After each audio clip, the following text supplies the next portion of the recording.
Hi, this is Rio 855, and welcome to the series The Moral Decline. Yes, the series. And we're gonna do the first episode. And the first episode of this new series is entertainment. Yes, what is entertainment? What is entertainment?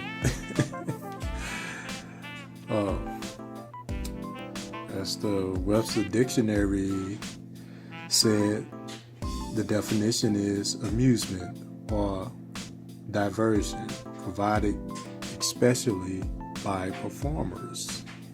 A hired band to provide entertainment, something diverting or engaging, such as public performance, a usually light comic or adventure novel. Wow. The act of entertaining, maintenance, provision, employment. Yeah, right. Examples: entertainment was provided by jugglers, plays, movies, and other forms of entertainment.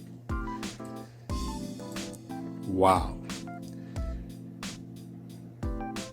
Yes, it's many definitions, it's many forms, and it can be said something to entertain you, like a spell. Okay, yeah, that sounds good, but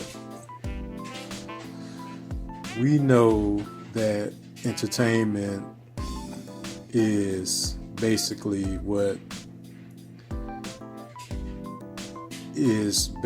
our pastime in America or American society. This is something that we love, whether it's watching a movie, watching a concert, or going to a concert, watching a sports event, a play. We love to be entertained. During the slave time, the old time slavers, they would get amusement to put on fight matches. Well, after their jubilee, after they then got drunk, after they then did whatsoever, all the sinning they did, they want to form an entertainment, something to entertain. Some of them will put on a fight of their slaves to fight each other. In times, in the European way, a lot of Europeans would have sex type shows, watch people have sex. So that was their form of pleasure and entertainment. In American society today, we see some of the same things going on as if we take a trip to Vegas. We want to be entertained, whether it's to go see a show or to go to a bar, strip club, or to gamble. It's Vice. We go down to New Orleans for Mardi Gras. We want to get entertained. Entertainment is okay, but it's the bad sides to it. It's always a good and bad side.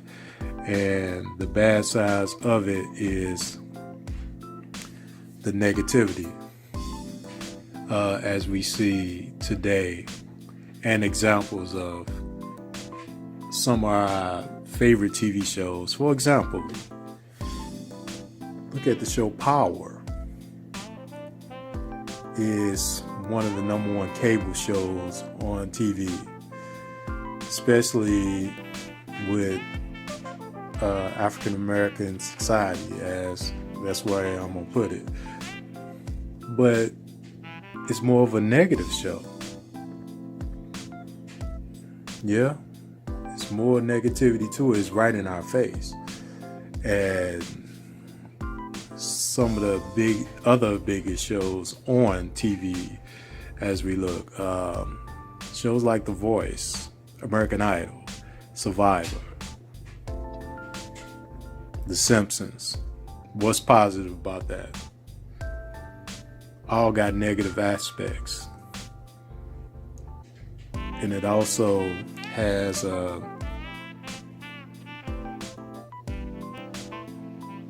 controlling mindset where they're basically putting you under like mind control. Yeah. But this is what we thrive for in 2019.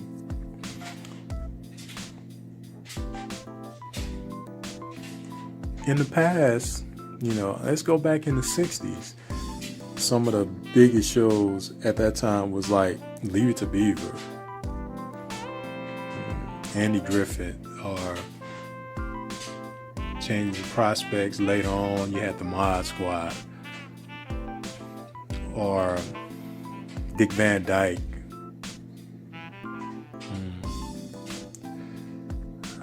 So many others, but it wasn't too negative. Or as we look in the 70s, where you had TV shows like Good Times, you had a Y50. And you say, well, that's not too negative. It wasn't too bad. It was tame, but at least it was some positivity. And then re-enter the 90s, we had more positive TV shows. Like Rock, example. The show Rock. But they didn't want to keep that going. They had to go with something that would control your mind and tame it. So this is where we at. Television is a real control medium if you let it tame you and control you. It will control your mind.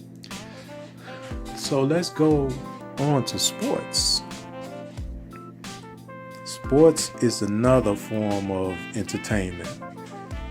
It's a competitive aspect, but it's another form of entertainment.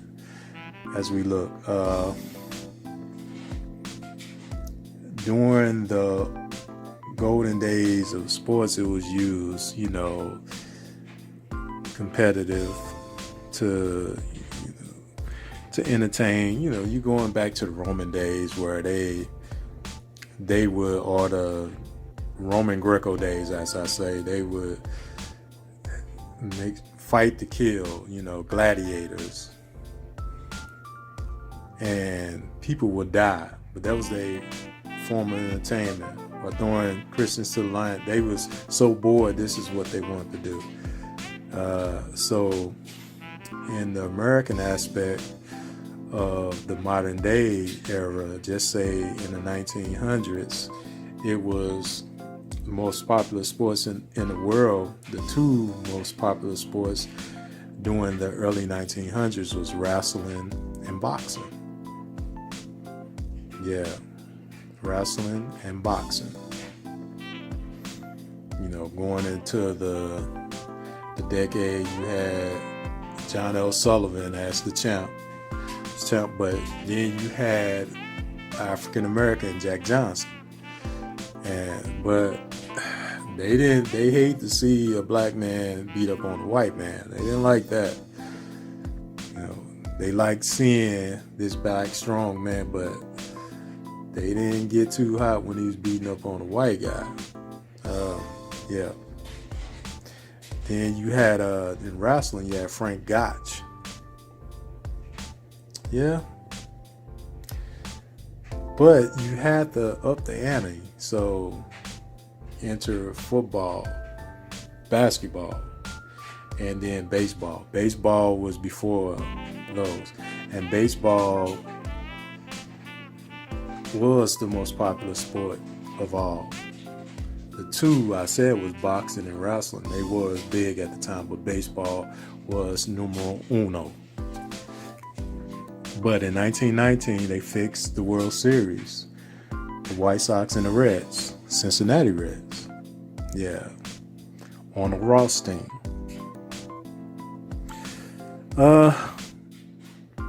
Here they try to make it like they didn't know what was going on.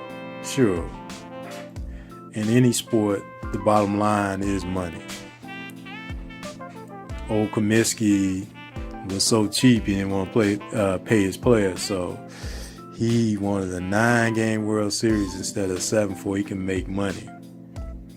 And the players turned and said, hey, we're not going to make any money, so we're going to throw the game.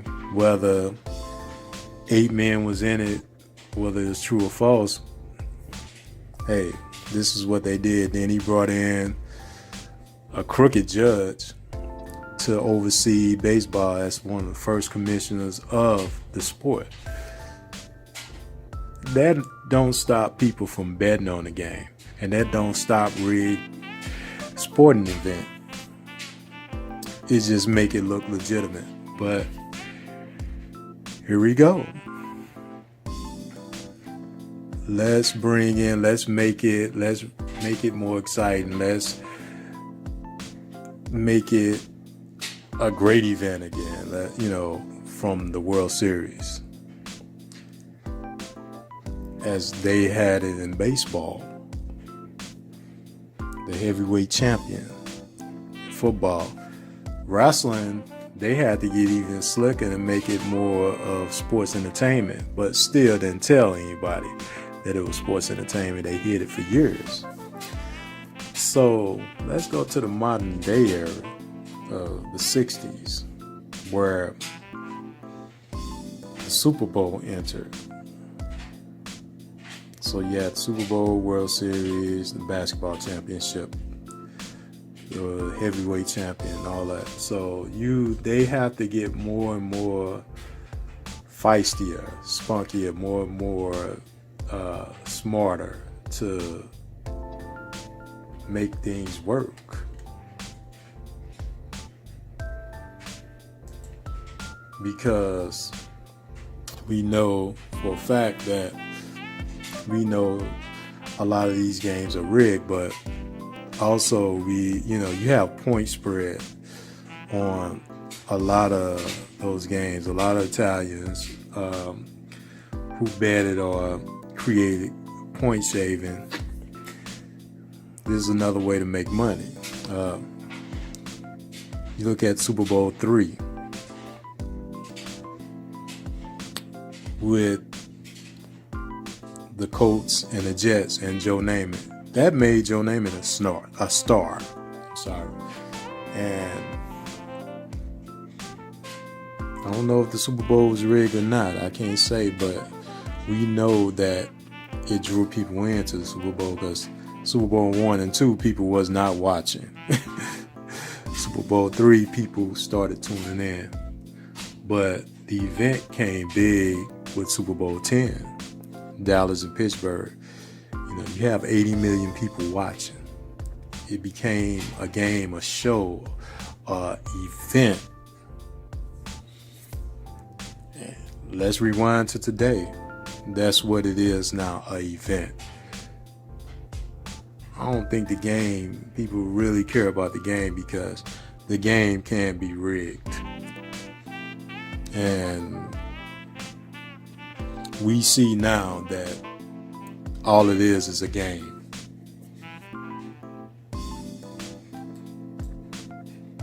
But it's entertainment. It's sports entertainment at its best. Just like Vince McMahon said, we are in the sports entertainment. Rig, control the matches, we rig everything, but it still is a sport because people do get hurt. But in an event, win or lose, he wins because he makes the money. Bottom line is money. So that's entertainment and sports. Yes. Well, let's go to music. the biggest entertainment of all.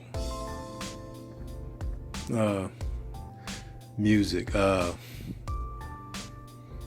As the phonograph became so, with the creation of Thomas Edison creating the phonograph, we go back to the Beethoven days where he had to entertain people, Freemason entertaining other Freemasons. Then the phonograph was, so many people started buying that in the early 1900s. You look in the 20s where you had Cole Porter and people like that wrote songs, or jazz, blues. The blues was big time entertainment with Louis Armstrong. Going into the 40s with Frank Sinatra, where Frank Sinatra was making millions, and he was the #1 recording artist in the 40s. Let's go into the 50s where it became big business with Elvis Presley. We gotta find somebody who is white, got the look, and can perform and sing. Elvis wasn't a musician. He really couldn't play the guitar good. But you just get him right there and you let him perform. And he entertained people.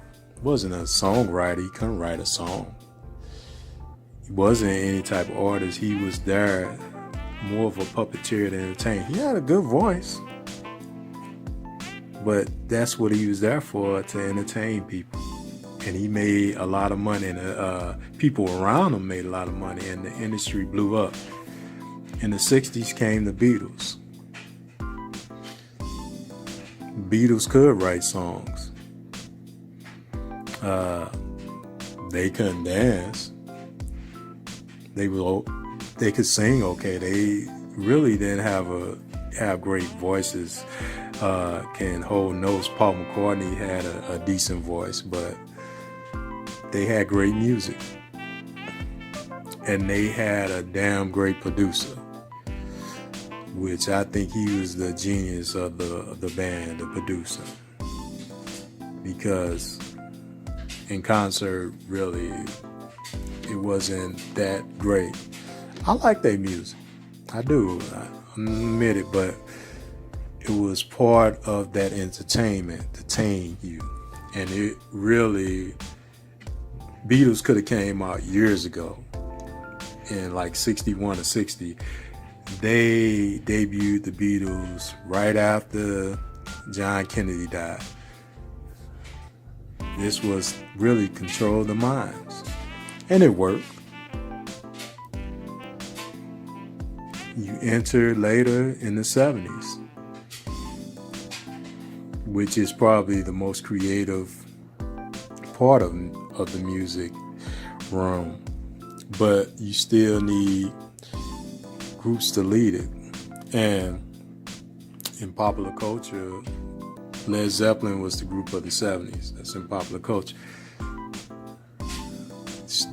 They control the minds. In the 80s, people would say Michael Jackson and Prince. I say the difference. They had Madonna to control the minds. And in the 90s, gangster rap controlled the minds. And look at us now. Not that many creative musicians out there. Only a few. But they put the Justin Biebers, the Timberlakes, the Nicki Minaj's to control the minds. So entertainment is what it is. Entertain. Enter and entertain you.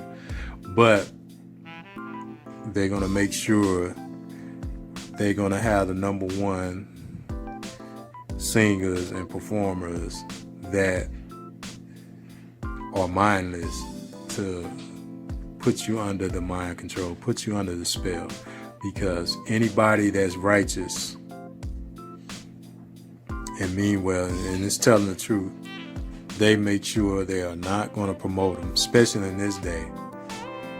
Yes. So I'm going to sum this up. The number one show. I'm going to give you five movies and shows. They keep coming at you. Hollywood is non-creative these days, so they're going to keep making the Star Wars movies and not movies that's going to, be reality based and tell the truth. Power, American Idol, The Simpsons, and Survivor. They want to keep throwing that down your throat. Music. Bieber, Justin Bieber, Nicki Minaj, Justin Timberlake, Taylor Swift, and I forget the other one, or just say Ed Sheeran or something. But they're gonna continue to throw that down your throat because they don't want nothing positive and creative. Not to promote it. In sports, the New England Patriots, they rode that wave. Wow, the Tom Brady's, Aaron Rodgers. Yeah. You have talk, the Stephen A. Smiths. Oh yeah. They're gonna keep that throwing that down your throat constantly. Or basketball. I like LeBron James, but they're gonna keep throwing on. As long as he's tame, they all right.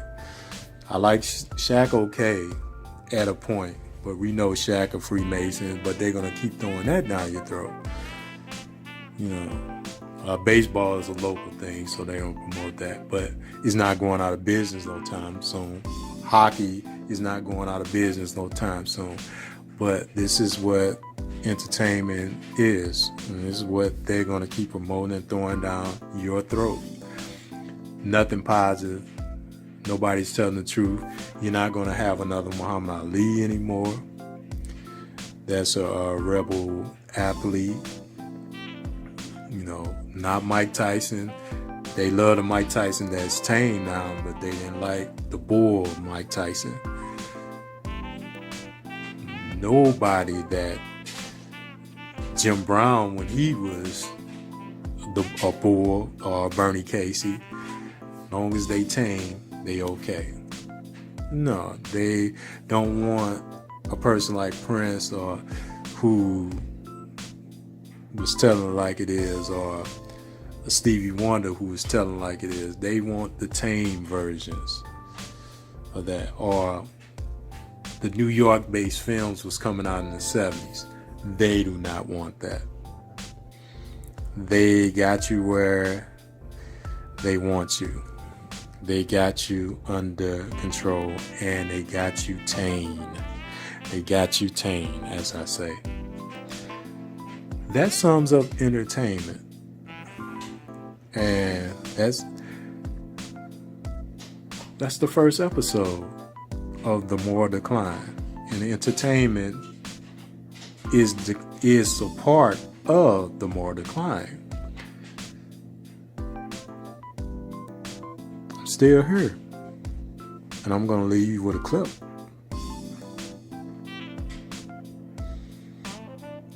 That shows what entertainment is. So I'm just going to sign off and say peace, God bless, thank you. Like, comment, subscribe. And I'm going to leave you with this clip. This is Rio 855. And episode 2 will be coming up shortly. Thank you.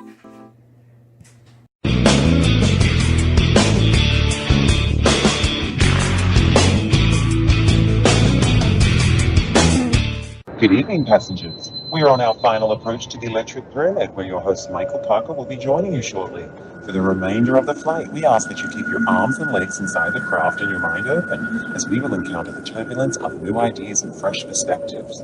If at any time the alternative viewpoints you absorb while inside the pyramid become too distressing, simply say to yourself, "I'm happy. It's like a tomb without a roof." Good day.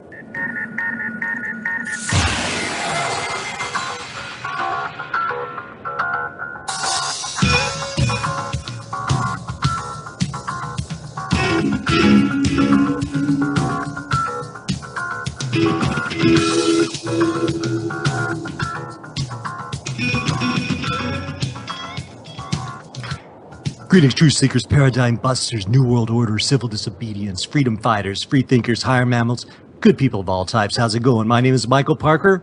Welcome to the third episode ever of the Electric Pyramid, coming to you as always from an undisclosed location somewhere in Hollyweird, California.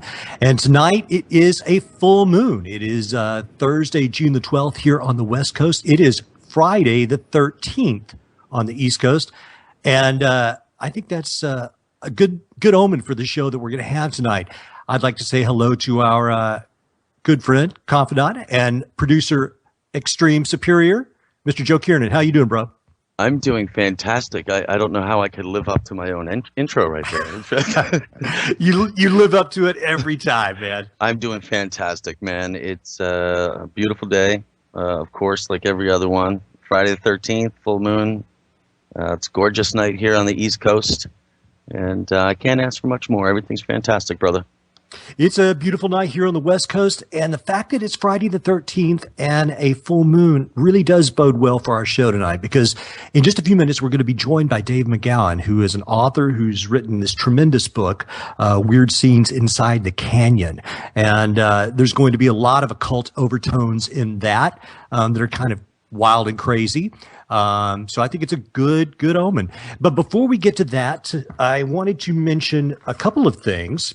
Next week, we're going to be having Chad Meek, and he is the nephew of George Van Tassel, who was the notorious, very famous UFO evangelist. And I believe he was on Joe's show just a few weeks ago. So he's going to be on with us next week.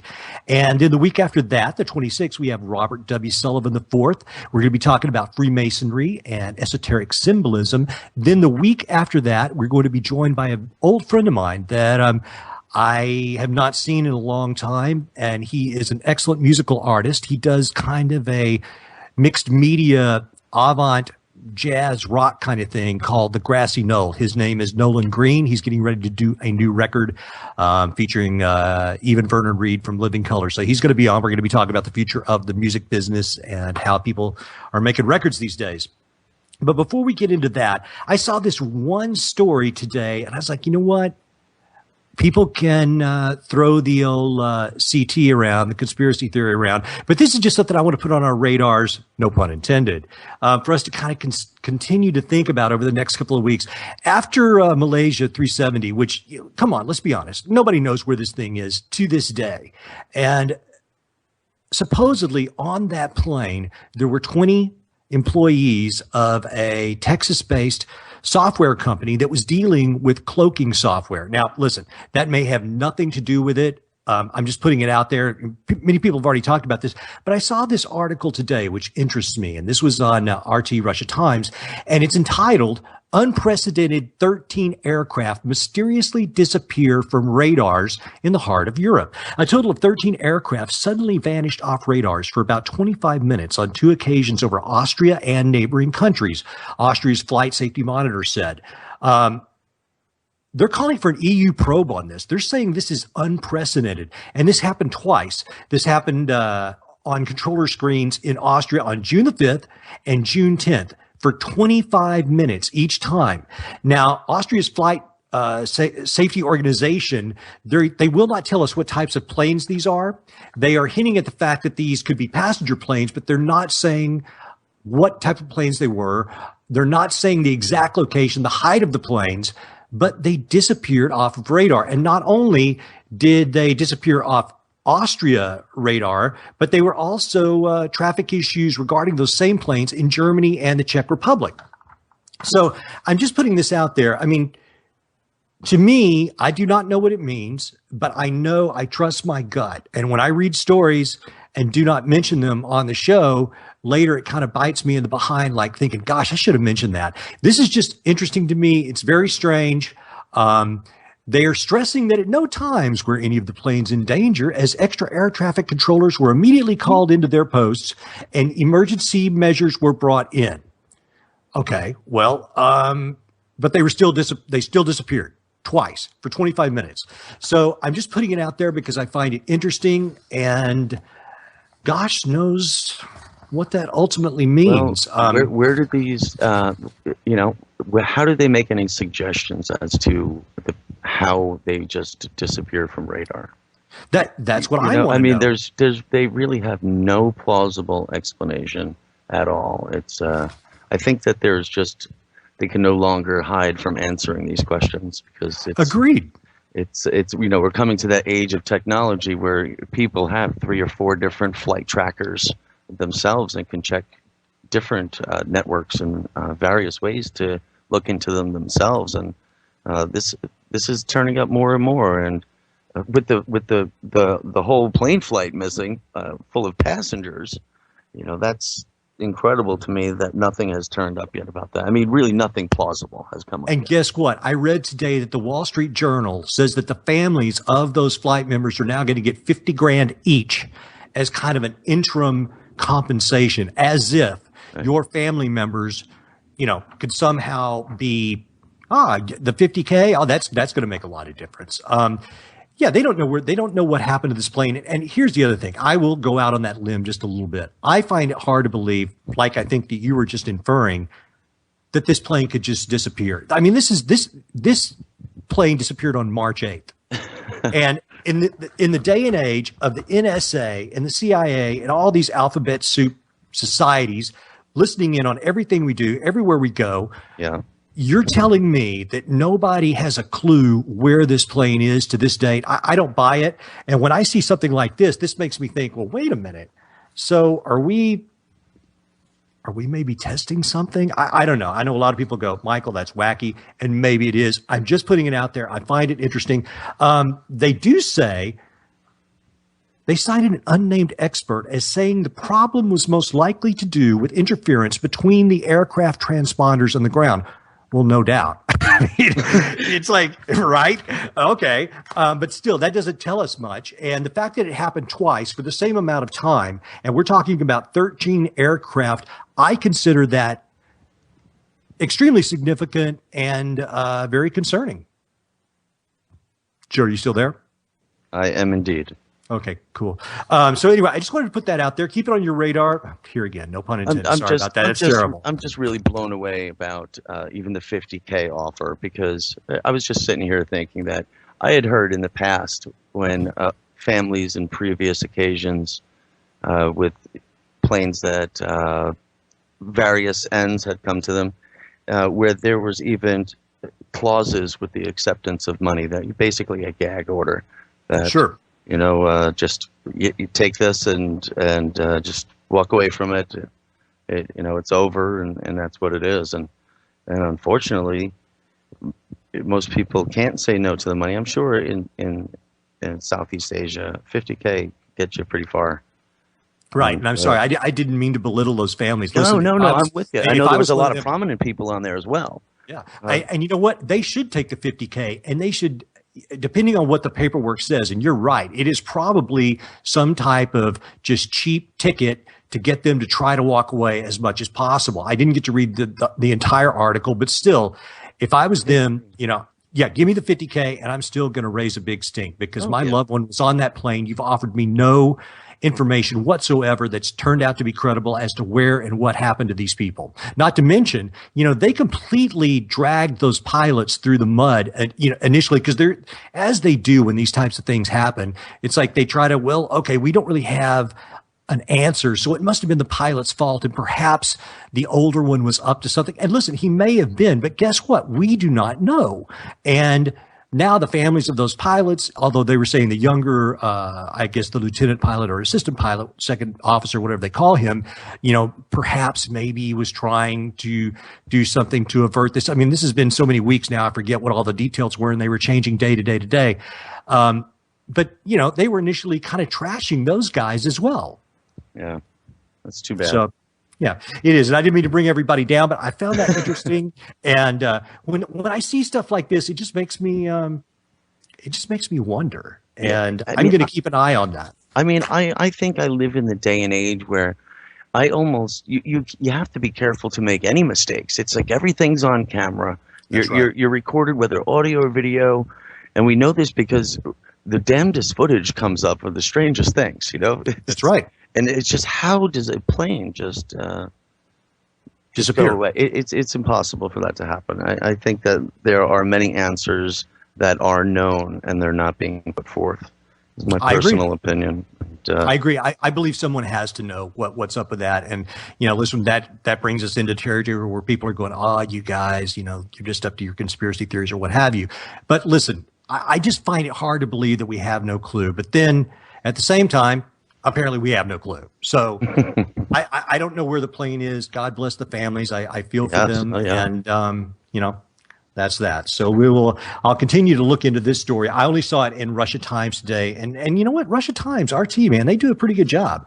So a lot of times I see stories in there initially that I do not see in the American press. And that happens with a lot of foreign press. I'm seeing things that we are not seeing.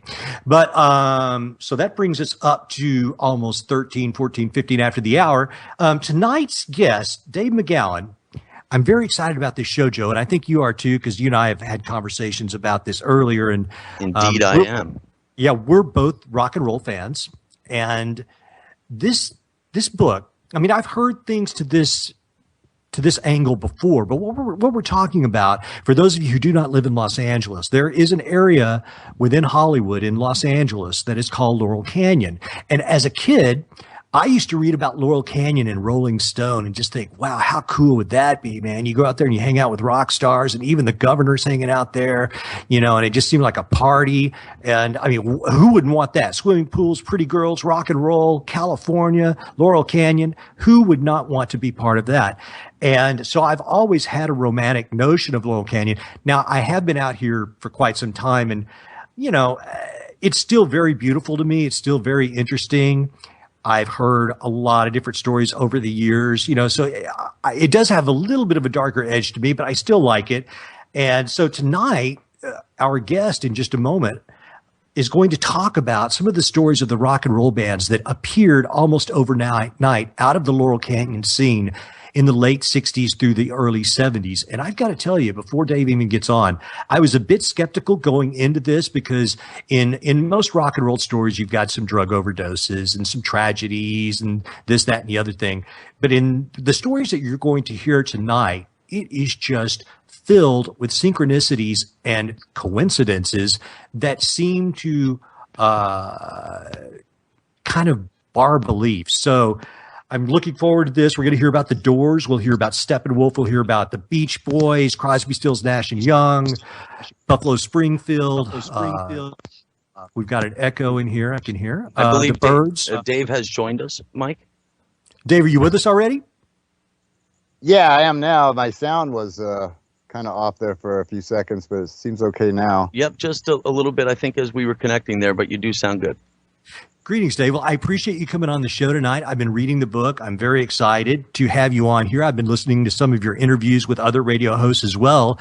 And I was kind of telling people that I grew up, like yourself, a rock and roll fan. And I grew up in Texas, and I used to read in Rolling Stone magazine about Laurel Canyon and just how cool it sounded and all these rock and roll bands that were out here. And while my personal taste kind of leaned more towards the British rock bands of the day. I was really into Zeppelin and things like that. I loved the idea that there was this idyllic kind of wonderland somewhere in California where beautiful girls and pine trees and swimming pools and 24-hour parties existed. And the governor would even hang out with these people. And so I've always had a bit of a fascination with it. So when your book came out, I had already read a couple of chapters online. I was like, I really hope I can get this guy to come on the show. So I appreciate you coming on, and I'm really enjoying the book. Well, thank you very much for having me, and glad you're enjoying it so far. Yeah, I mean, and when I say that, there's some pretty dark subject matter in here, but I'm a rock geek and kind of a person who wants to know a lot of things. So there's some dark issues in here, but I'll tell you what, you're doing really well with this book. I mean, it seems like people have grabbed onto it and you're getting a lot of press over it. So I congratulate you and wish you well in the continued success of this, because it looks like it's doing great. I'm still not sure what to make of it, to be honest with you. It's all a little overwhelming and a little unexpected, you know. I mean, I knew my hardcore fans, you know, who have been following me for many years now online would be excited about it, but yeah, it's just really seems to be very well received so far. You know, it's got like 3 or 4 online reviews that have been overwhelmingly positive, and like almost 3 dozen Amazon reviews that are all but one are overwhelmingly positive. And you know, I've been getting orders from all around the world, from, you know, across Europe and maybe from South America and Australia, and just it's a little overwhelming that so many people seem to be aware of this book. And, you know, it's only been on the market for 6 weeks now, I think it is. And so yeah, it's a lot to digest, you know. And I'm feeling like my previous books are being a little slighted now, because my other books have been out for like 10, 12, 13 years. And this one already has more Amazon reviews than they do. You know? So, but you know what? This may be the book that breaks you wide open and gets people to revisit those. I know I'm going to go and buy the additional books as well now, because I've enjoyed reading this one. So this might be the one, man, for you. Yeah, maybe but yeah, it's just so weird, you know, because you know, in the past my books have arrived with no fanfare whatsoever and just kind of quietly sat there on Amazon and waited to be discovered, you know. And so, you know, to have a book that's already been more reviewed in 6 weeks than my previous one has been in 10 years, you know, is yeah, it's a little strange. It's a lot to try to wrap my head around at this point. So, but I'm cautiously optimistic that it will continue to do well and you know, reach a wider audience. So, time will tell, I suppose. Well, I think one of the things that, you know, people are grabbing onto it. I mean, there's a lot of people who will most likely buy this book not fully knowing what is going to be inside of it. And you actually address that, you know, in the first chapter, saying that, you know, you think some people may dislike it. But I think part of the reason people buy all the book, I mean, look, we are talking about some of the, some really beloved rock and roll bands here who, you know, you hear on the radio every day, all day. You know, we're talking about the Beach Boys, you know, Buffalo Springfield, the Doors. I mean, Frank Zappa, you know, these are Jackson Browne. These are people that are on the, well, actually, I mean, Zappa's not on the radio that much, but still he's very well known and has very devout fans. So a lot of people will buy the book. And what I like about this, Dave, is that these people who purchase this book wanting to hear about the rock stars that they love so much may actually have their mind opened to a whole new level of possibility. I like rock and roll and I like these types of stories that you're telling, but I know not everyone's like me and would never even conceive that there are the connections that exist that you are putting in this book. Yeah, it's, you know, I mean, a lot of people do not even realize just how many people came out of that canyon in a very short amount of time that became just these huge iconic artists that, you know, like you say, today are like household yes. names, and that you can hear every day, even now on, you know, classic rock stations all across the country. I mean, everyone from the Doors and Love and the Byrds and Buffalo Springfield and the Mamas and the Papas and Frank Zappa and the Mothers of Invention, the Monkees, the Beach Boys, Three Dog Night, Alice Cooper, Crosby, Stills and Nash, Crosby, Stills, Nash and Young, Poco, the Flying Burrito Brothers, probably a whole bunch of others that I'm leaving out. I always do because there's just so many. It's the Eagles, and then all the singer-songwriters. James Taylor, Jackson Browne, Joni Mitchell, Judy Sill, Judy Collins, Carole King. The songwriters like Paul Williams and Warren Zevon before he became known.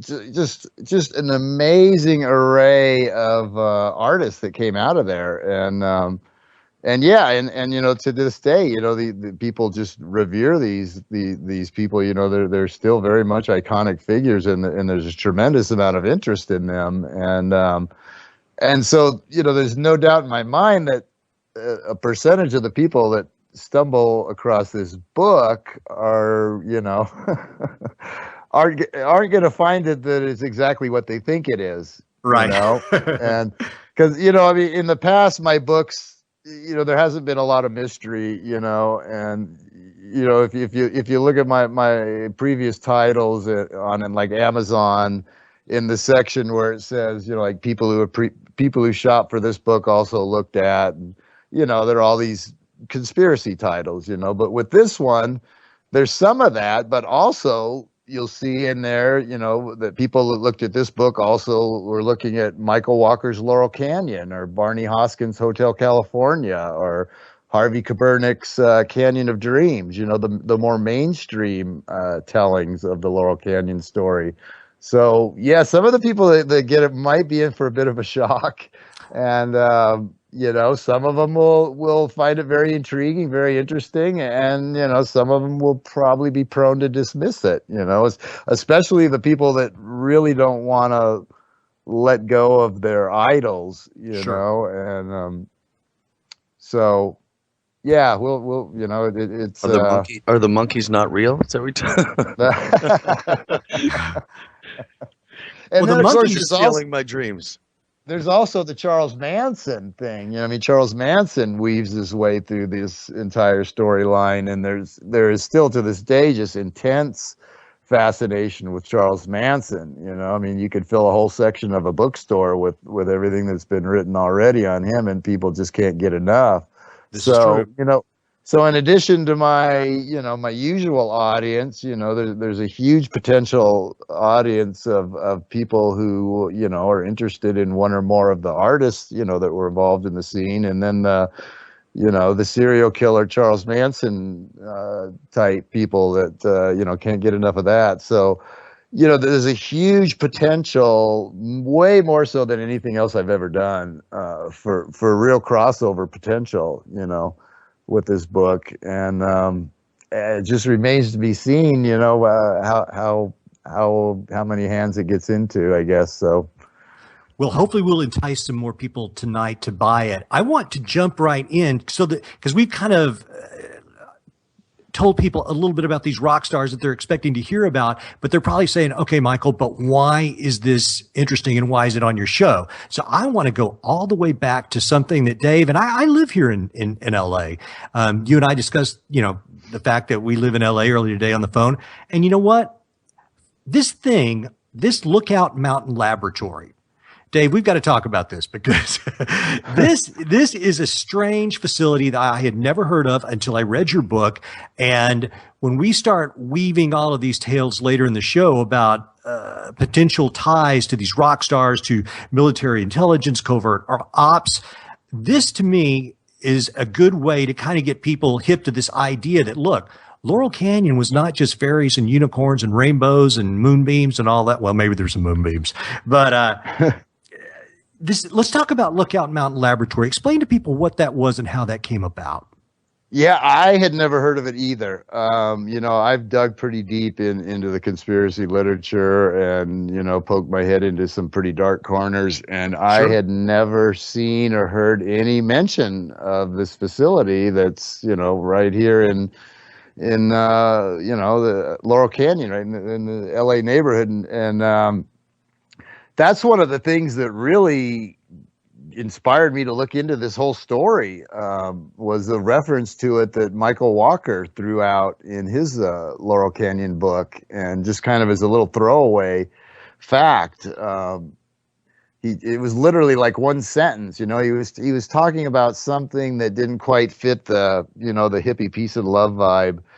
And then he threw in, just, parenthetically threw in, also not seeming to fit in was the covert military installation. Right.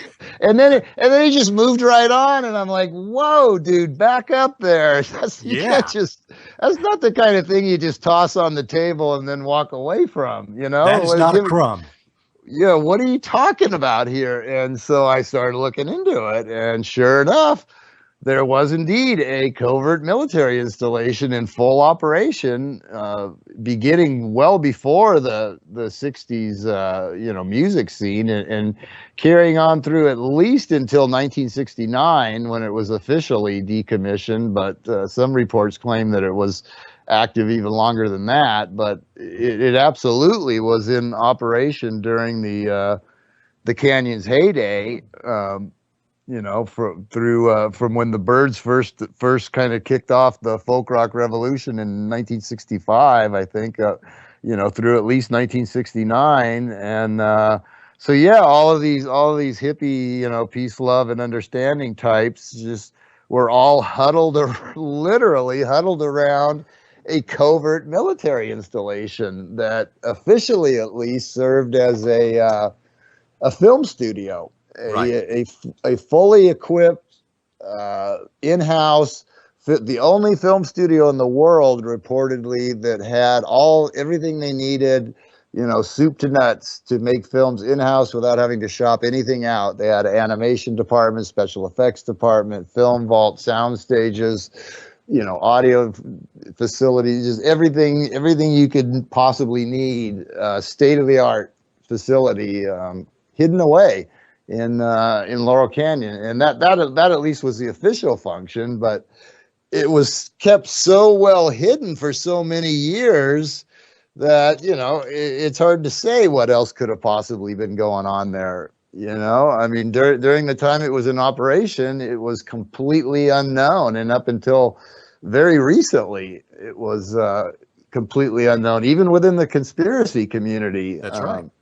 Yeah. So, that set off all kinds of alarm bells. I mean, is that just a coincidence that this place, this isolated LA neighborhood, this isolated bucolic little slice of LA where the hippie movement and the folk, this whole music revolution was kicked off, just happened to have a covert military installation right smack dab in the middle of it, so that was the very first clue that something just didn't seem quite right here. Yeah, it's really strange. I found this PDF today that came from the Nevada National Security site. You've probably already seen it, but just to give the audience an idea, here's what they say about it. The Lookout Mountain Air Force Station studio was comparably equipped to major film studios, possessed one full stage, 2 screening rooms, the ability to process 60 millimeter and 35 millimeter motion picture film. They had optical printing capability, still photography laboratory, animation editorial, 17 climate controlled film vaults, support facilities, bomb shelter, helicopter pad, 2 underground parking garages. And what they said for the audience, what they said that they were primarily doing was processing and developing a lot of the footage of these nuclear blasts. But I mean, how much of that do you need? I mean, so I don't know. They said it was primarily to process all the footage from the atomic weapons test. But all you need is a dark room for that. I would think so. And didn't you uncover that? Why did they have to fly the stuff all the way out to Laurel Canyon, by helicopter secretly, exactly, to this full service entire film studio just to process film? That doesn't even make sense. And apparently they had they had civilians as well as military people there from within the local film business, and these people had top secret clearance to work there. Yeah, I mean, huge names like Marilyn Monroe, John Yep. Wayne, Jimmy Stewart, big name film directors like John Ford. I mean, just, huge, these people that were just huge iconic figures of the, 1950s, I guess, or 60s. And, Walt Disney and, various people. And, they did, some kind of contract work there. And as far as I can see from all the research I've done, they all remained mum on it throughout their lives. They never spoke of it, never spoke a word of it, even so much as revealing that this facility even existed, let alone that they did some kind of work there. And So, I would say, listen, what would those people have to do with Exactly. processing atomic weapons film, You're right. I mean, I can understand Walt Disney being involved because that doesn't surprise me at all. But what could Marilyn Monroe possibly and John Wayne be bringing to the situation? I don't know. It just seems very conspicuously weird to me. Yeah, and according to some sources, this was like a state-of-the-art facility that actually pioneered some of the technology, some of the visual and auditory technology, 3D and all of this kind of stuff that we that's advanced light years since then. But the origins of a lot of that stuff was actually this facility. They were way ahead of. I mean, they were like the top studio in the world. Yes. I mean, more so than Warner Brothers or any of the big name ones. They had them beat. They had better equipment and more better facilities, and it was absolutely state of the art. And there's no way that all of that was invested just to process raw film stock. That doesn't make any sense, I agree. So, Or why actors would even be there. Yeah, it's very strange. So I just wanted people to understand, first of all, we've got this facility here that even those of us who kind of enjoy reading this type of material, we didn't even know it was there.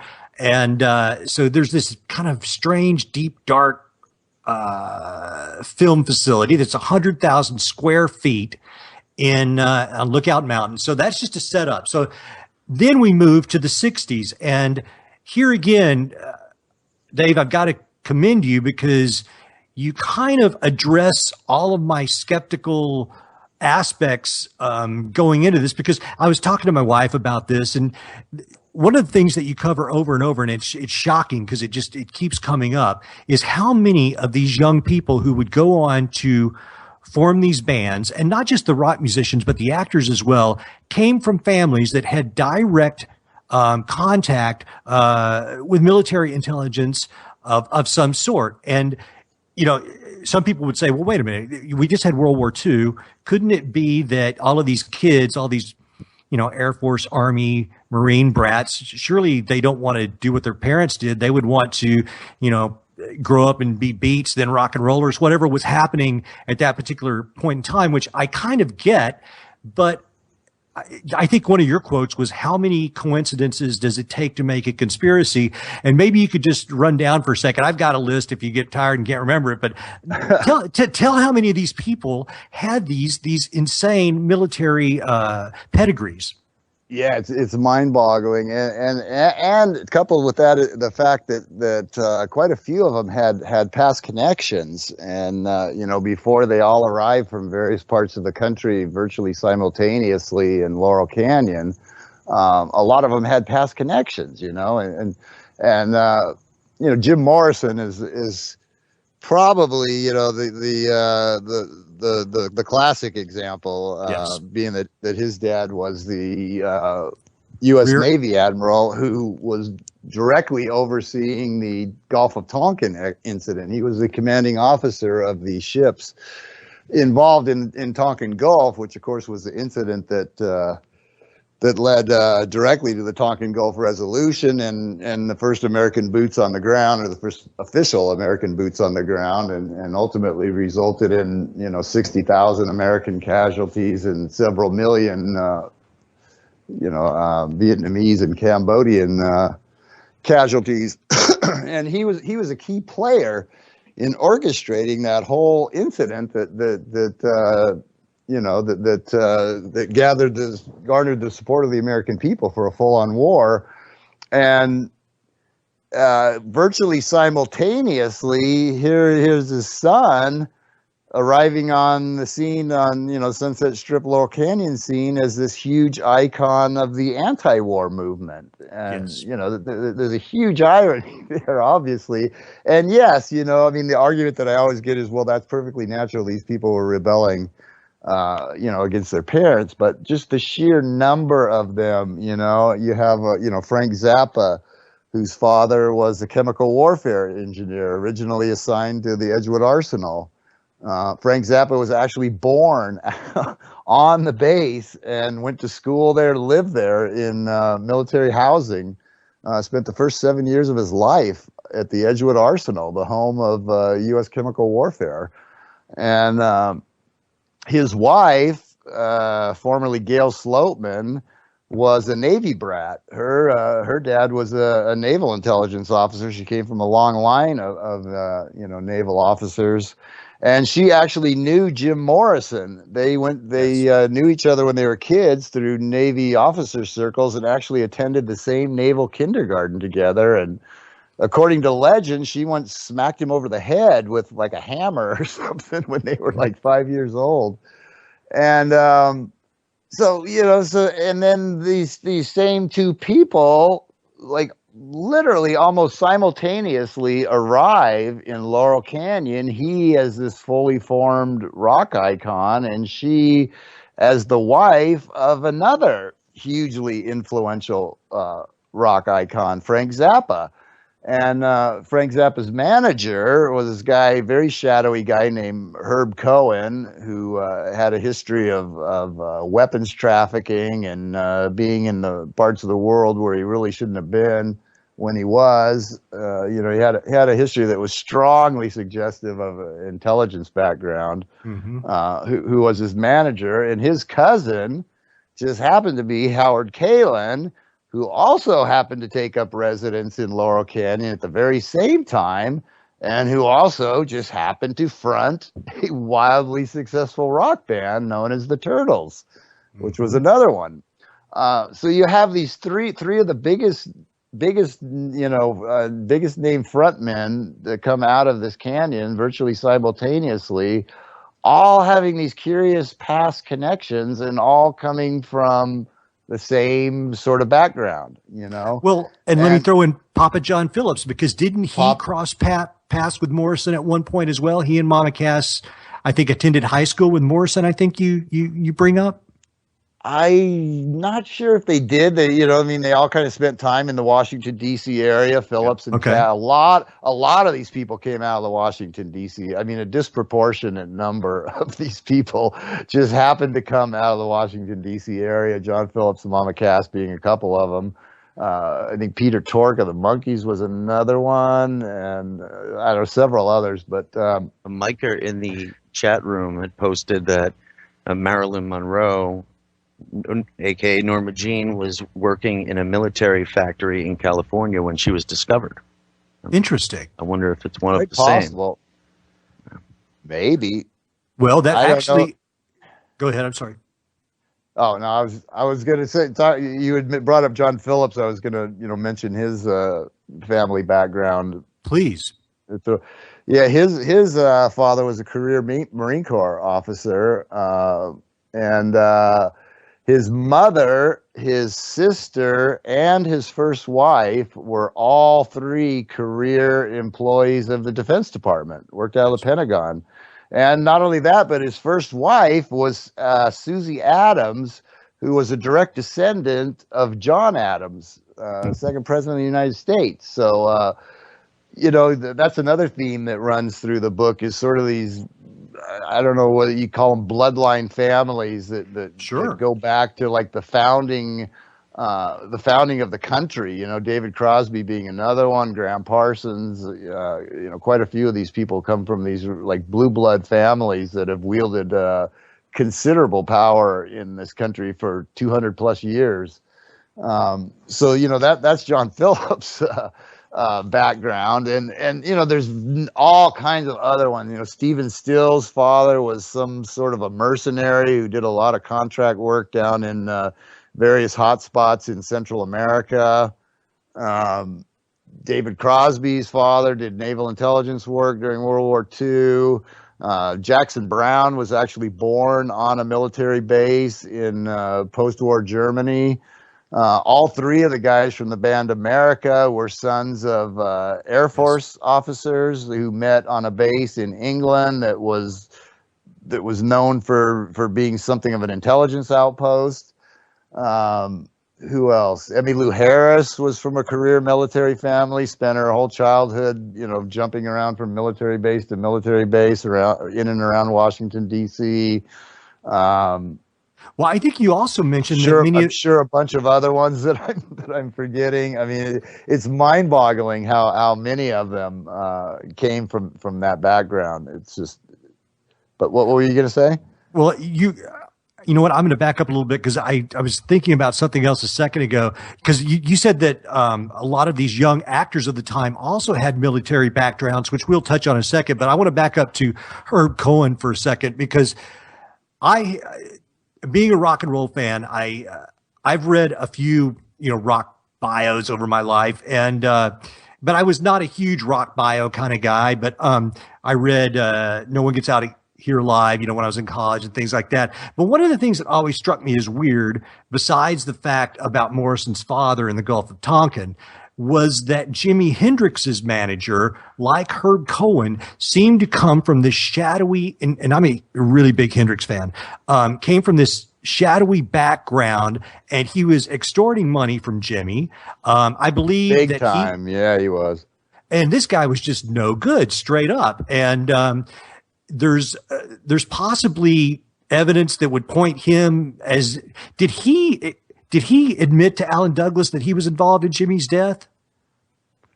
I don't know if he admitted it. He admitted it various times, or he bragged of being an intelligence operative. He didn't keep any big secret of that, and he was a very, very shadowy, very sketchy character, to say the least. He was exploiting Hendrix to an extreme degree. And you know, Hendrix had this really weird episode where he was like kidnapped or some, you know, I mean, very shadowy, kind of vague. The details have always been really very vague and sketchy on that, but apparently he was like kidnapped for a few days or something. And yeah, his manager and his relationship with his manager were bizarre, to say the least.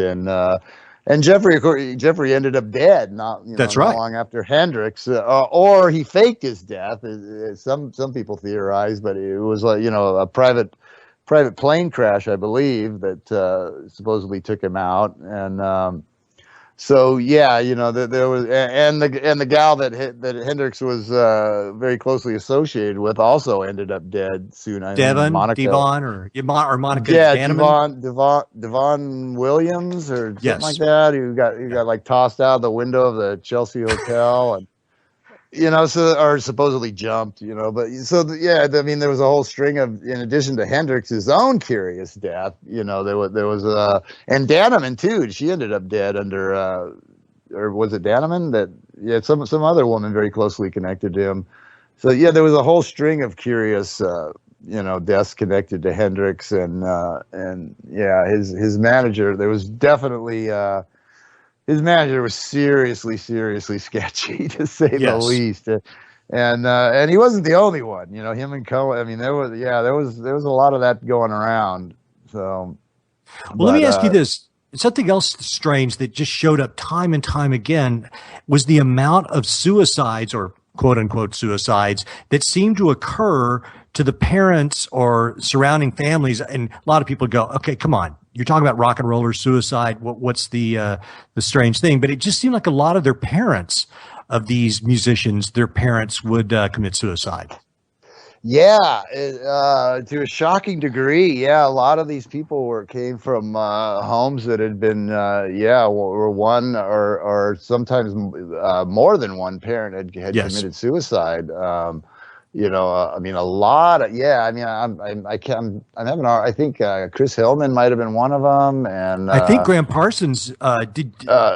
Terry Melcher definitely was. Graham Parsons was. Yeah. Well, yeah, his dad supposedly Yes. supposedly killed himself anyway. Yeah.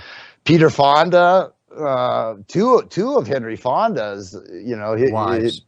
Peter Fonda and Jane Fonda. We haven't gotten into that yet, but you mentioned the young actors that were also part of the scene, and two of his wives committed suicide, and who else? The guy that recently went to jail for shooting the gal in his castle, the producer, the Phil little Spector. crazy Phil Spector. Yeah, he was a child of suicide, and I mean, there was a lot of them. I'm leaving a lot of them out. One of the Manson girls, as I note in the book, takes the grand prize for that by far. She actually had 3 parents commit suicide, amazingly enough. Both of her biological parents reportedly committed suicide, and then she was adopted, and one of her 2 adoptive parents committed suicide. So she saw 3 of her parents supposedly kill themselves. So that's a pretty high bar right there. I don't know if anybody else can top that one, but there was an astonishing number of these people who came from homes where one of the parents had killed themselves, and oftentimes under situations that suggested that it may have been something other than suicide, but listed as suicides at any rate. So we've got all these kind of damaged good, kind of trippy, arty people coming out here into Los Angeles before it was going to become the music mecca that it did. They're all kind of arriving here at the same time. They're young people that seem to get to travel a lot more than I ever did as a kid. We read that all these guys, they're down in Guam or El Salvador, and next somebody's in Haiti. And I mean, all of these people are crisscrossing the country, going into third world countries, et cetera. And yet, they're in their late teens, early 20s. They finally wind up in Laurel Canyon before it's blown up into this music mecca. How they all decided to come out here at the same time is an unusual thing. And perhaps, I've played in bands, and certainly there's places that you'll want to go at different times. It seemed like there's about to be a scene there. And so that's a possibility. But at the time, LA wasn't really a rock and roll place, and rock and roll hadn't really begun to have the prominent place that, listen, you had the Beatles and the Stones in the UK. But in America, this was still a new thing. And yet these people all came out here around the same time. Yeah, it came together with a remarkable speed, and there was no logical reason. I have a quote in the book from Neil Young saying, "We don't really know why we headed out. We just, the Pied Piper was calling," or some such thing, and they came out from Canada, from like Toronto, quite a few of them. The guys from Steppenwolf and Neil Young, and one of his bandmates in Buffalo Springfield, and who else was up there? I think Joni Mitchell was originally up in Canada, and the Mamas and the Papas were like down in St. Thomas in the Caribbean or something, like completely cut off from the rest of, and you had these people just all over the place who just all of a sudden decided, hey, we need to go to Laurel Canyon of all places. And people look now and they say, well, of course they came out here. This is where all the record companies are. This is where all the clubs are. This is where the live music. But what they don't understand is they didn't come here because of that. They actually created that. Right. They are the reason. They arrived, and next thing you know, clubs are popping up along Sunset Boulevard like mushrooms, out of nowhere. You got the Whiskey and the Roxy and the Kaleidoscope and the Ciro's. Ciro's and London Fog and all kinds of ones that are long forgotten now. Pandora's Box, and I don't even, just on and on and on. Vito Litos, and it must have been a fantastic time to be on that strip. Just these clubs just start, so the bands arrive. There's no real music scene. There's no real club scene. But all of a sudden, now here's all these venues for them to play. And then next thing you know, they got their own a new radio station, and they got their own publications. You know, Rolling Stone starts public, and LA Free Press publishing, you know. So it's just like all of these pieces just seem to magically come together where they didn't before exist. And, you know, so there was no reason initially for them to come here, but once they arrived, suddenly there was a reason for them to be here, you know.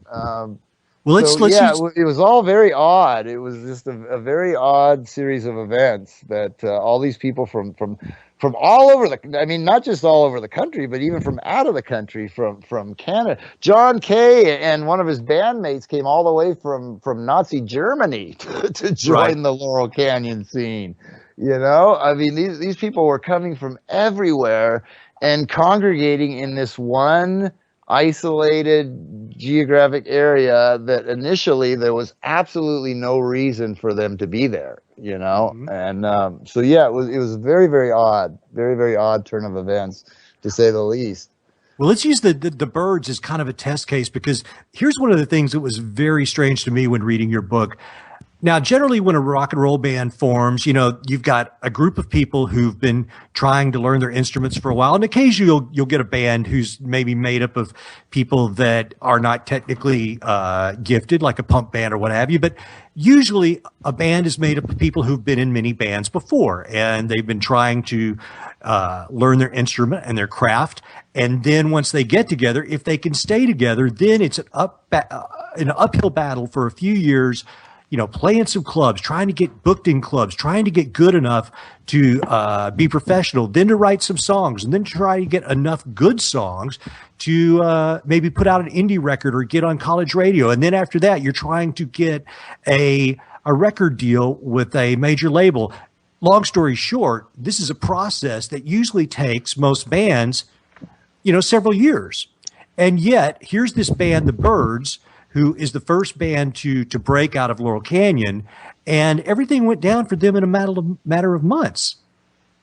Yeah, it was astonishing, and especially considering that two of the guys had never even ever in their lives even played the instruments that they were assigned to play. You know, yeah. I mean, you had Chris Hillman, who was by all accounts a virtuoso mandolin player. You know, but he was a mandolin player, and he played it in bluegrass band. I mean, he completely different instrument, completely different style of music. And he's the guy that they draft to be the bass player of the world's very first folk rock band. I mean, the drummer, Michael Clark, he was a bongo player. You know, it doesn't exactly translate to holding the drumsticks in your hand. And you know, so two of the four guys had literally never played their instruments before in their life, and yet they're the guys that you know, form this literally groundbreaking band, and like you say, had a recording contract seemingly overnight. We're in the studio cutting records in, you know, in no time at all. And you know, well, you also said that someone gave them their instruments. Yeah. It was Naomi Hirshhorn. I thought that was I don't know. I get confused between them. I do too. Springfield, because they both, you know, I mean, they both got these big names in them, and they were kind of the two big flagship bands of the time. But yeah, they both of them, yeah, just, you know, benefactors just happened to come along and give them all these nice shiny new instruments that they didn't even actually know how to play. You know, I mean, Gene Clark and David Crosby were passable guitar players, but certainly, you know, certainly not what you would consider accomplished musicians, at least not initially. And the other two had never played their instrument. The only one who was had any actual talent on the instrument he was hired to play was Roger Jim McGuinn, who was a very good 12-string guitar player, but yeah, the rest of them couldn't play. And you know, most of their first album was it was written by people like Bob Dylan and Pete Seeger. You know, they took these you know, folk rock classics or folk classics and sort of electrified them. And you know, none other than Jim McGuinn, none of these guys actually played on their first couple albums. It was all done by studio musicians. So there was a very, very manufactured nature to the band initially.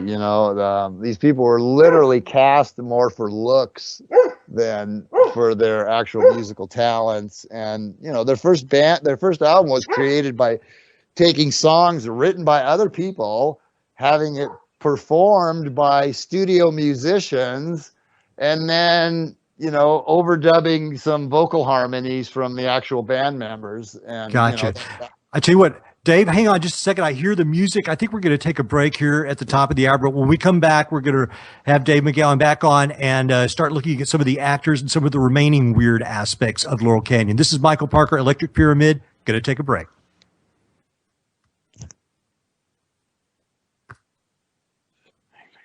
Good evening, everyone. Welcome back to the Electric Pyramid. My name is Joe Kiernan.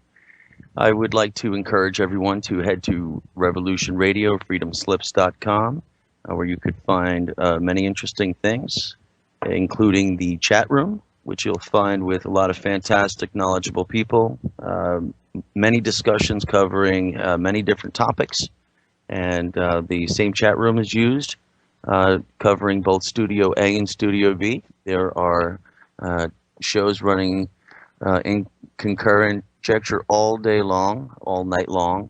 I believe we have right around 80 different programs now, so you'll be able to find plenty of programming that suits your need. You'll find a lot of alternative shows, political shows.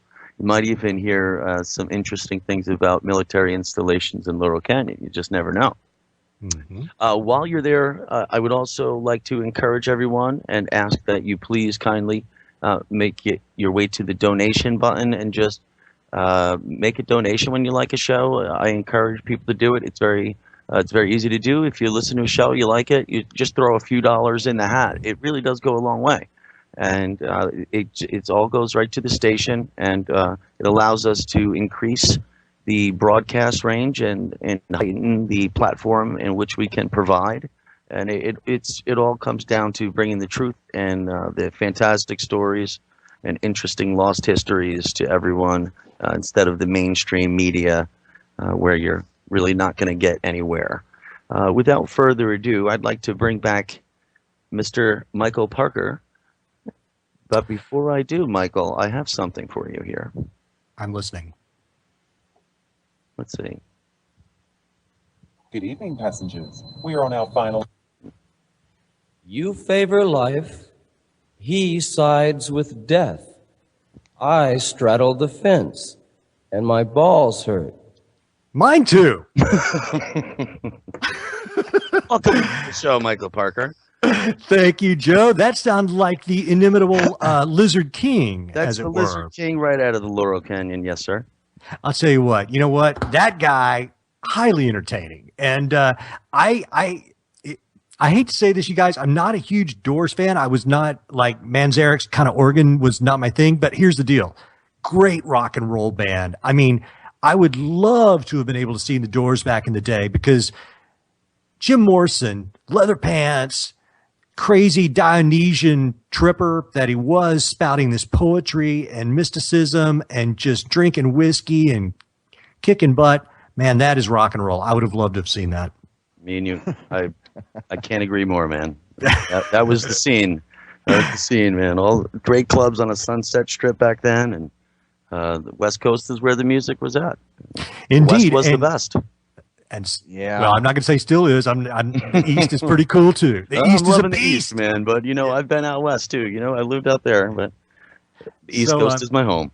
Absolutely, and a good place it is. You guys, we are back for the second hour. My name is Michael Parker. This is the Electric Pyramid. This is our third episode, and I got to say, man, I'm having a really good time. I'm glad that I'm here, and we are speaking to a person that, frankly, I really want to party with. This is Dave McGowan, one of my brothers from the Valley here in the great San Fernando Valley. And we were talking about his new book, Weird Scenes Inside the Canyon, Laurel Canyon, Covert Ops, and the Dark Heart of the Hippie Dream.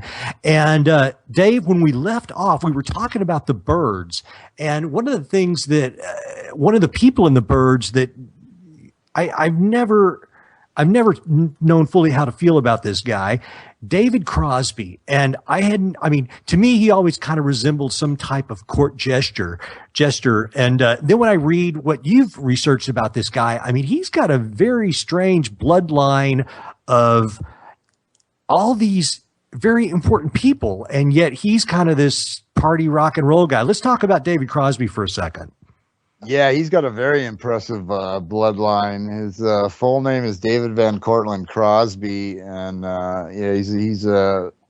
he is a member of three intermarried, interrelated families: the Van Cortlandts, the Van Schuyler, and Van Rensselaer families, which again is one of these families that goes back to the very founding of the country. And there's all kinds of just a dizzying array of like Civil War generals and Revolutionary War generals, and federal judges and senators and congressmen, and just all kinds of members of his family that have occupied, seats of power in this country for literally over 200 years.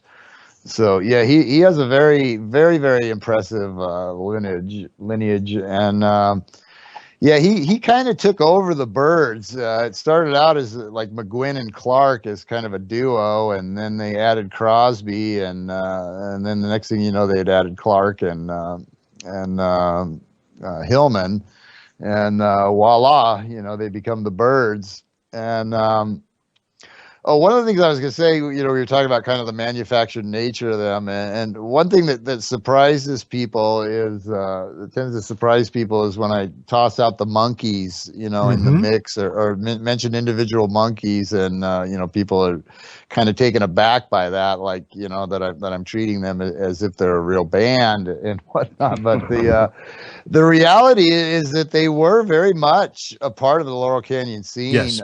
You can see pictures of Mickey Dolenz hanging out in Mama Cass's front yard, hanging out and jamming with David Crosby and Eric Clapton. These two hugely iconic figures. You're Yes. like, what is Mickey Dolenz doing with them? He was just an actor, And but they were very much accepted as part of the scene. They were very much a part of the scene. They could be seen in all kinds of pictures from the Laurel Canyon days. And there are a couple of reasons for that. One of which is that the other artists in the canyon knew something that the public didn't, which is that the people that were actually playing the instruments on the Monkees records were the very same people that were playing on the Beach Boys records, and on the Mamas and the Papas records, and on the Turtles records, and on the Byrds records, So the Monkees weren't the only band that weren't playing their own instruments in the studio. And, and then there's the fact that a lot of these people, more than care to admit it, auditioned to become a Monkee. And, if they hadn't have been rejected, people like Stephen Stills would have had a much different career trajectory than what they did indeed have. Yes. While the Monkees are viewed as this artificial synthetic band, they were not far removed at all from a lot of the quote unquote real Laurel Canyon bands. Agreed. This is really making some sense in regards to David Crosby, because I have been so confused for the last decade or so on why when Melissa Etheridge and her wife wanted to have a child, they got the sperm from David Crosby. And I was thinking, what a choice. I mean, at this point, I think he was on his second or third liver, and so many other things going on. And I mean, and it's not like he's built like a perfect male symbol. That he's not the perfect. It was male just specimen, the strangest choice for me. I actually referenced that in a joking way in the book, and made that exact same point, because I wondered the same thing. I'm like, this guy's obviously, not being chosen for physical attractiveness, or, why of all the guys that they could have why David Crosby, And look at his So, reputation. I mean, the guy was always in and out of trouble, never for too long. But I mean, the guy, he's not Brad Pitt. He's got trouble with the law. He's got, major drug issues, kind of flaky, really just kind of sings back up. It didn't make a lot of sense. doesn't seem to be the healthiest. He's No. kind of a short guy too. I met him once. He's a little guy. Well, he's short and round. The pieces start to fall. Yeah, it kind of starts to make. I thought the exact same thing. That was the exact same thought that I had. I've been baffled. I'm right there with you. Right there with you on that one. But I mean, that really lends. It makes a lot of sense in that regard. Yeah. But in the fact that it makes sense, that's actually kind of troubling. Of course. And so, well, as long as we're talking about the Byrds, this is the perfect segue to talk about a part of the book that I also didn't know. And this is kind of the birth of the hippies, because it takes us, we're going to get you guys for the rest of the hour. We're getting dark. So put your big boy boots on, because from here on out, it gets pretty heavy. This brings us to the Palikas, and kind of the origin of the true hippie phenomena, which I think most people, 99 out of 100 people would probably say hippies originated in San Francisco. And yet there was this strange man and his group of kind of young to underage girls who may have been the true origin. Can you speak to that, Dave? Yeah, that does appear to be the case. That surprised me as well, because like everybody else, I have always viewed the hate as the spiritual center, the birthplace and spiritual center of the whole hippie, flower child, countercultural movement of the 1960s. I mean, 99% of the people, that's the first place their mind goes, when that topic comes up. That is the place that everybody associates as being the birthplace and really the sort of center of the hippie universe, really. And so I was quite surprised to find that it actually started here a couple of years earlier and sort of migrated up there. And the main people behind it seem to be this Vito Palikas and his wife and his sidekick Carl Franzoni and their band of very strangely attired dancers. They had like this sort of freeform dance troupe, and his wife is actually opened up this sort of little clothing boutique and was, according to a lot of accounts, the first one to really start selling hippie fashions. And to a large extent, they were the people that really started introducing the clothing styles and the hairstyles and the whole, what quickly evolved into the whole hippie look and lifestyle.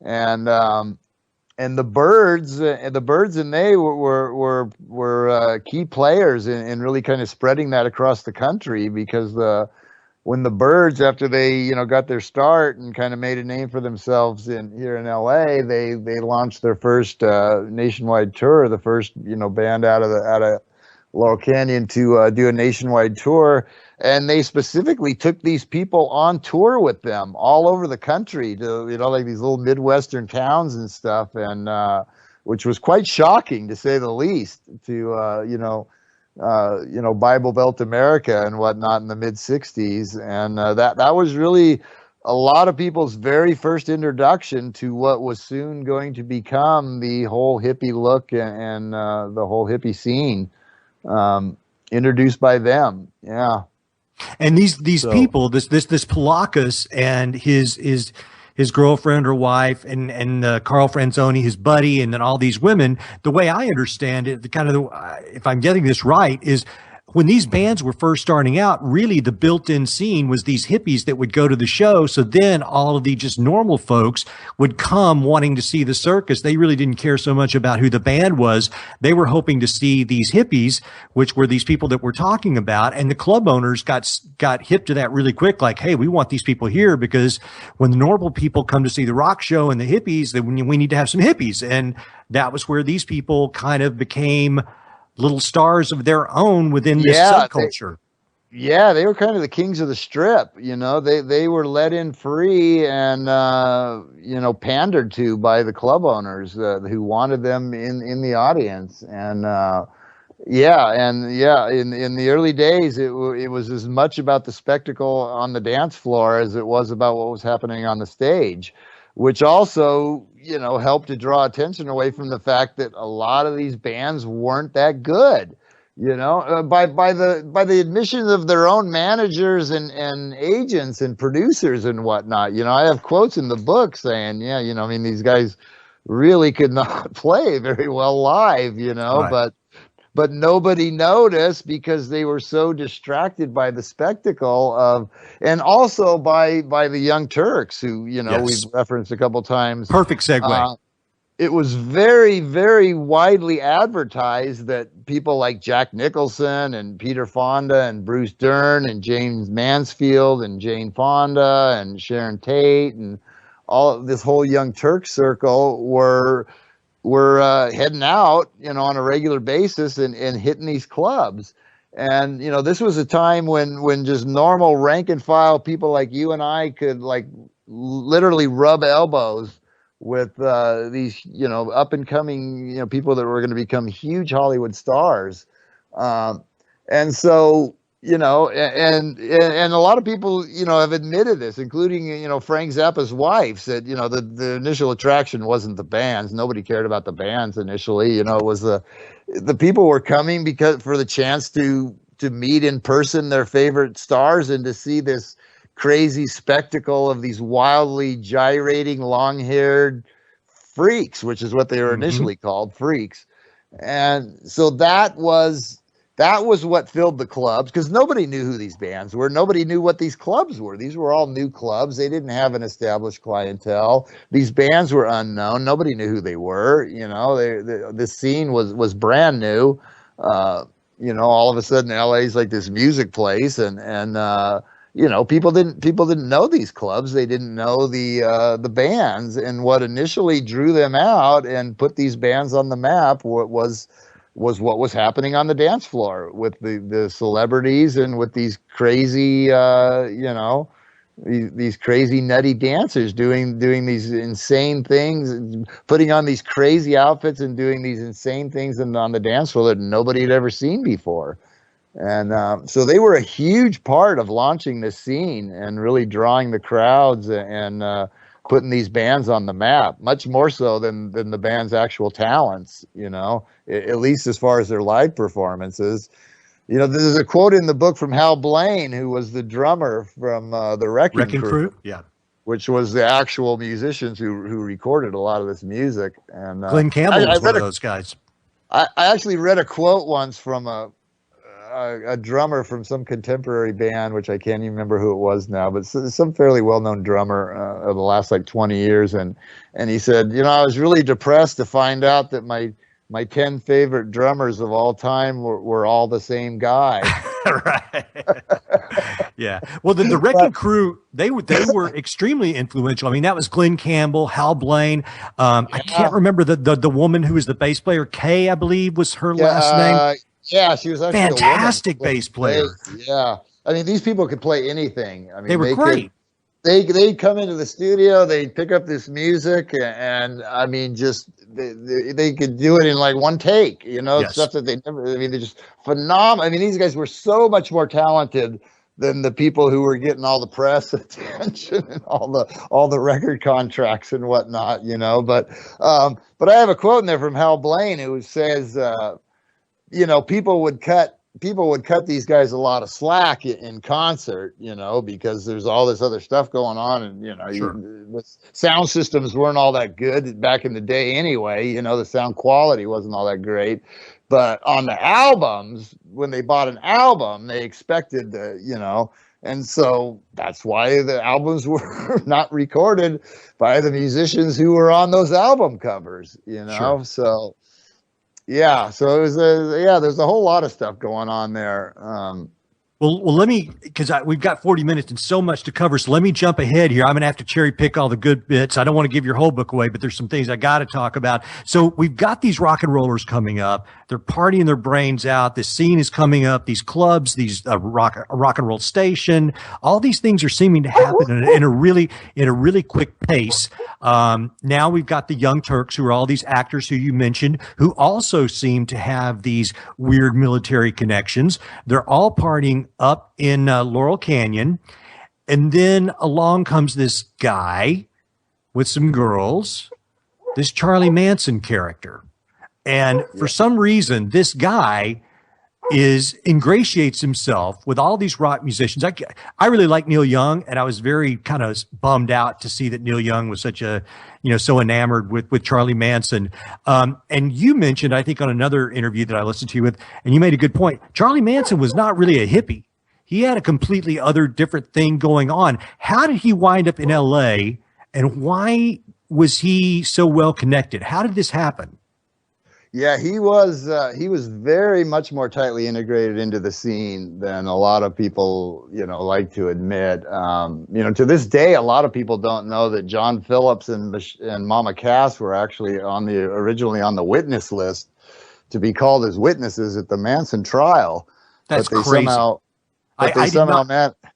They somehow managed to avoid getting called and largely kept that out of the press. But they were so close to the scene that they were actually scheduled initially as witnesses at the trial. But that's kind of largely been buried over the years. But Phillips was very close. Mama Cass, Dennis Wilson, of course, famously let him and his family live in his house for an entire summer. Where he met various other people, including Neil Young, who lobbied to get the guy a recording contract, and it's just,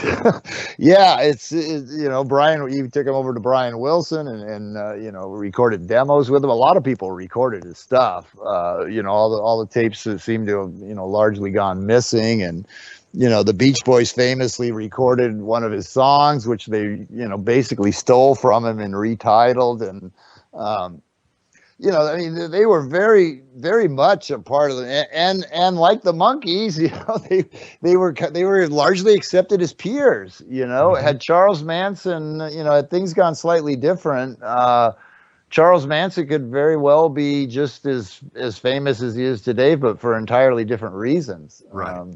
How did he wind up in L.A.? Because wasn't he incarcerated as a kid or something? I mean, he'd spent almost all of his life, his juvenile and adult life in various correctional facilities, prisons and correctional facilities, right up until like March of 1967, I think, is when he got out and arrives on the scene and immediately starts, establishing industry connections and gathering a following. This guy's like he's considerably older than the rest of the crowd. Most of these people are, barely out of their teens, and Manson's, well into his 30s, and he's an ex-con, and he's this little, scrawny little guy, not much to look at, and yet he arrives on the scene, and he's being courted by all of these rock stars, and he's got people following him.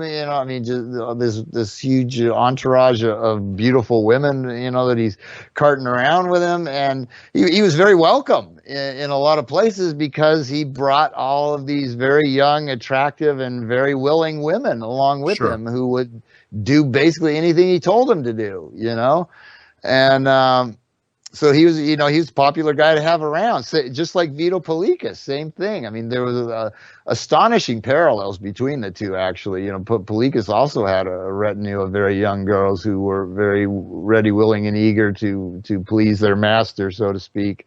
Mm-hmm. And so, yeah, man, and Bobby Beausoleil, his right-hand man, his lieutenant, who was convicted of the Gary Hinman murder, he was also an accomplished musician and very much a part of the scene. Actually played as one of the rhythm guitarists in the band Love when they were still the Grassroots, before they became Love, and was dropped because they had The only reason he was dropped, according to Arthur Lee, who led the band, was that he couldn't afford to pay 2 rhythm guitarists. He had 2 on the payroll at the time, Brian McLean and Bobby Beausoleil, and he let Bobby go. He kept Brian McLean primarily because Brian McLean had direct connections to Vito Polikas and his crew, and he knew that Brian could leverage that to draw the crowds to their shows.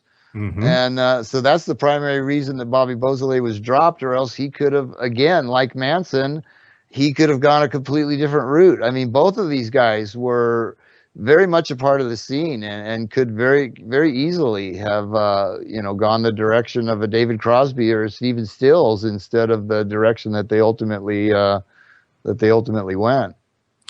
Well, we all know what was going to go on to happen, and I do have a master plan here on my thread. So we've got this guy in the background up to whatever he's up to, and this brings us back to the question of all of these young musicians were supposedly anti-war activists. They're partying, they're having a good time. They're supposedly kind of the voice of a generation. This is against the background of the Vietnam War, which is a horrible war. And so supposedly they're speaking out for the youth of America. And one would think that if they were saying all of these anti-war, making all these anti-war statements, you would think that that would not be taken lightly by the establishment. And the point that you make is that, listen, all of these people were taking a ton of drugs. They were not hiding that fact. If they would ever get arrested, they were not apprehended for very long. And then the even more astonishing thing is that it seemed like none of these people would ever get drafted either. And they were the primary age. So you've got so many weird things all happening simultaneously that don't seem to make a lot of sense. Dark overtones, people breaking the law, having a party, and yet getting away with it. Yeah, that's another problem with the whole notion that these people were sort of the counterculture rebels is if they were such a thorn in the side to the powers that be, why were they allowed to continue doing what they were doing when the state obviously had tools at its disposal to make life very miserable for them, and they didn't even have to use like heavy-handed tactics to do so, because there was a war raging and there was a draft, which is the whole reason for this scene to begin with, purportedly. Yeah. And yet almost all of these guys who were, populating these bands were draft age males. And yet I could not find a single instance of anyone in this entire scene whose career was interrupted by the war. I mean, not even someone like someone that nobody's even heard of, like the drummer for the Turtles, who I couldn't even begin to tell you who it was. Right. But I mean, even somebody like that, not one single case could I find where one of these people had not been, and they received draft notices, but they were always able to get out of it, in one way or another.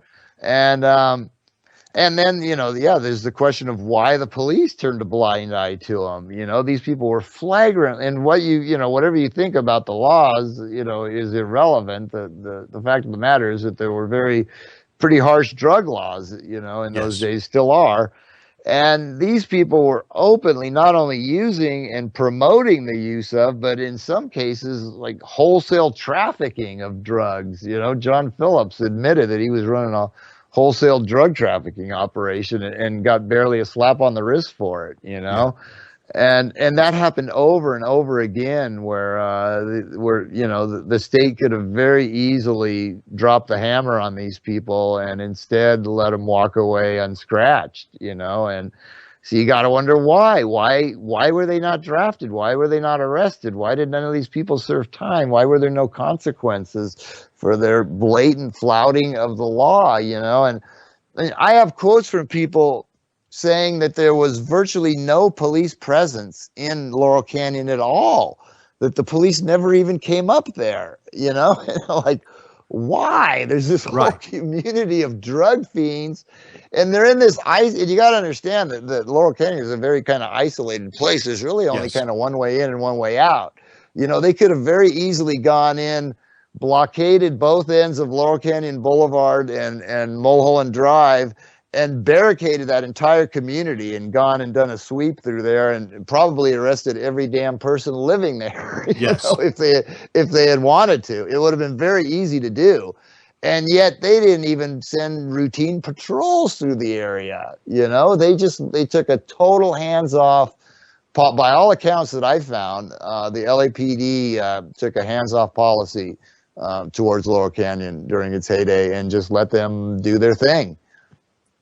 Which is odd, to say the least, you know. Yes. So, yeah, it makes no sense. And I mean, these people, the way you describe it, I mean, it's a commune from house to house. Mama Cass had kind of open a house. All these people had houses where people just drifted in, including Charlie Manson and his folks. They're drifting in, taking some drugs, drifting out, and it's just, you know, it just seems like such easy busts to make, and yet they weren't being made. Which brings me to my next point is when everything started to go south on a personal level for these people, they're partying really hard, bringing us back to this Vito Pelikas, who has this beautiful child with his, I guess it's his wife or his girlfriend, common law. And these people are partying. And let's talk about what happens to that child and if it possibly has. Kenneth Anger is a filmmaker who made some very dark films, and he was involved with this scene. So let's talk a little bit about that. What happened to this young boy? Yeah, the Godot Palika story is very, very dark and ugly. He died at the age of 3. He was sort of this golden child who got a lot of attention, considering that he was only on this planet for 3 years and that his father was, you know, purportedly this completely unknown guy. Kid got a lot of attention. You know, he's prominently featured in the Mondo Hollywood film. He was featured in Life magazine for some reason.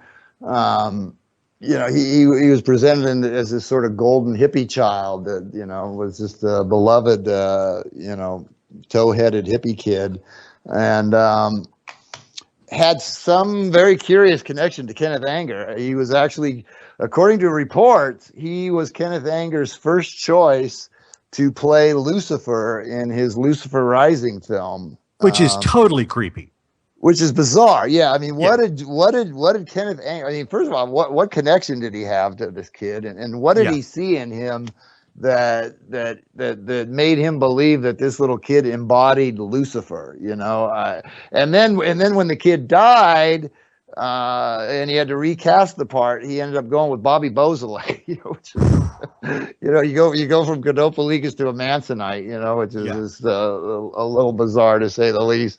But yeah, so he had some kind of, you know, they were obviously connected to Kenneth Anger, who in turn was closely connected to Anton LaVey's, you know, Church of Satan, and you know, there's all kinds of weird Church of Satan and Scientology and process church intertwined lines going through this story. And but this kid ended up dead 2 days before Christmas, like on December 23rd, I think, 1960. That's almost a solstice, which I think, that's like a winter solstice. It was like, it was on the winter solstice. This kid who had been, you know, who had been handpicked to play Lucifer, turns up dead on the summer solstice at 3, you know, just like barely 3 years old. And there's so many weirdly conflicting stories of how this happened. According to various accounts, he was playing on the roof. He was either playing on some scaffolding and fell, or he was playing on the roof of the building and either fell through a skylight or fell through a trap door. And then there's a couple other stories that claim that he actually survived the fall and then was killed in the hospital through medical malpractice. And so there's like at least a half a dozen competing stories of how this kid died. And there's various abnormalities in his death certificate, like the fact that the authorities were not contacted by the parents after this quote-unquote accident happened. They were contacted by the parents' attorneys, you know, because when your kid falls through a skylight, you know, the first person you want to call is your attorney, right? As you do. You don't want to call the hospital or anything, No. you know, you want to call you. So yeah, I mean, yeah, there's just all this weirdness surrounding the death of this kid, and a lot of it to this day is shrouded in mystery. But yeah, he died very, very much in proximity to the winter solstice after being, targeted as sort of the embodiment of Lucifer. So there's a lot of occult overtones in Yes. there, and to add to the creepiness factor, the parents went out dancing the very night, and this kid died at like, God, I want to say like 6:30 or something in the evening. Mhm. And like within an hour or two later, the parents and their retinue were out hitting the clubs dancing as if nothing happened. Their only child dies 2 days before Christmas morning, presumably with his wrapped presents already under the tree. And the parents go out dancing, And he's been handpicked. In what universe does that happen? I mean, how could anybody even think about it's just the whole thing is just so bizarre and so creepy, and there's just so many weird and creepy overtones to it that I think that it takes up like 2 chapters of the book, is just because it's just so weird.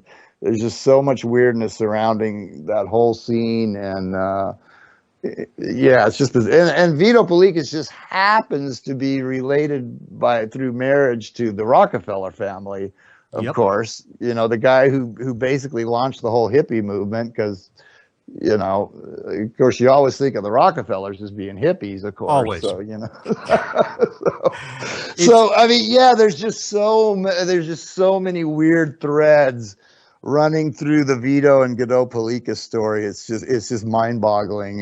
Yeah, those 2 chapters are possibly the weirdest in the whole book, although there's plenty of weirdness to go around. But yeah, that story is just very, very dark and ugly. Well, I don't want to give away your whole book. I want to kind of take a different point on this now. So basically if I'm understanding this correctly, what could be happening here is that if this was set up in some way, it was made to look like the hippies were something that you wanted to be revulsed by, which then makes the anti-war movement appear weak. And if some of these large rock stars and actors were intelligence assets of some sort and in on this, and they would do that in the 60s, this level of sophistication to modify our opinions on social issues, Dave, what are they doing now?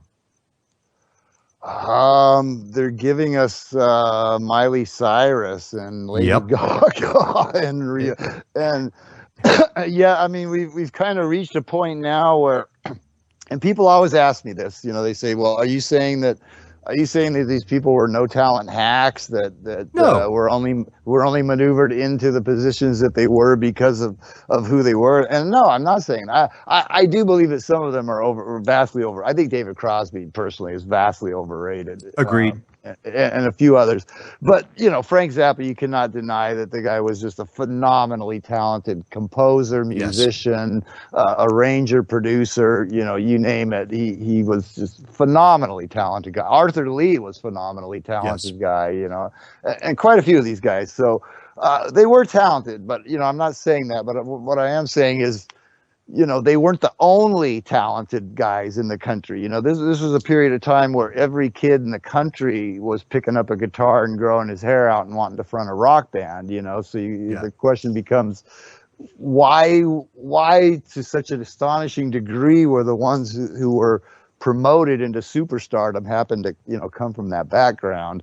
I forgot what the original question was. Well, my point is that this is what I love about your book, because somebody might pick the book up to read about Buffalo Springfield or whomever, or the Doors, and this is a person who has maybe never even considered the ideas beyond. A person that picks up this book might think they're just getting a book about the rock and roll bands they love from California. But what I like about it is the fact that they might somehow have their mind opened up enough to like, are you kidding me?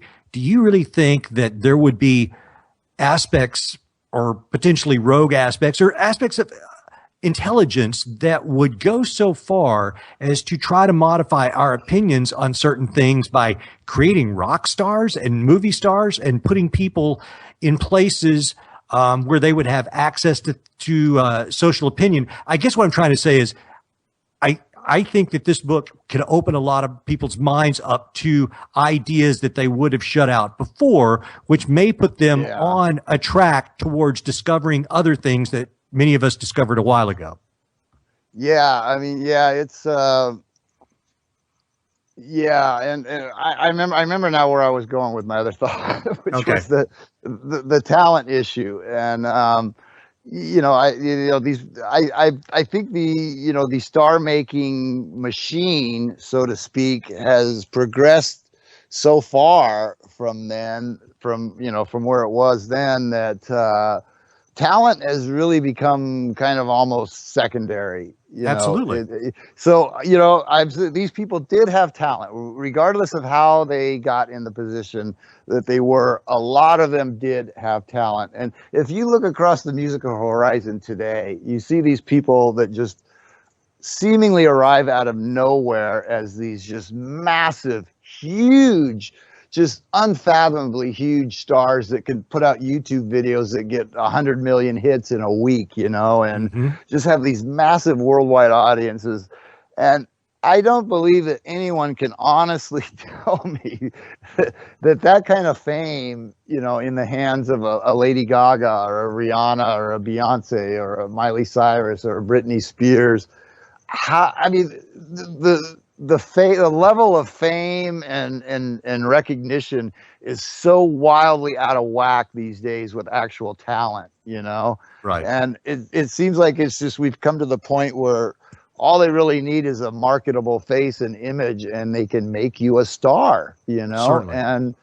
And there is a reason for that. And, these people have tremendous amount of power, I mean, as a lot of people pointed out, these in the 60s, these were not just musical stars. They were spokesmen for a generation. They were looked up to as the spokesmen for the entire youth generation of the 1960s.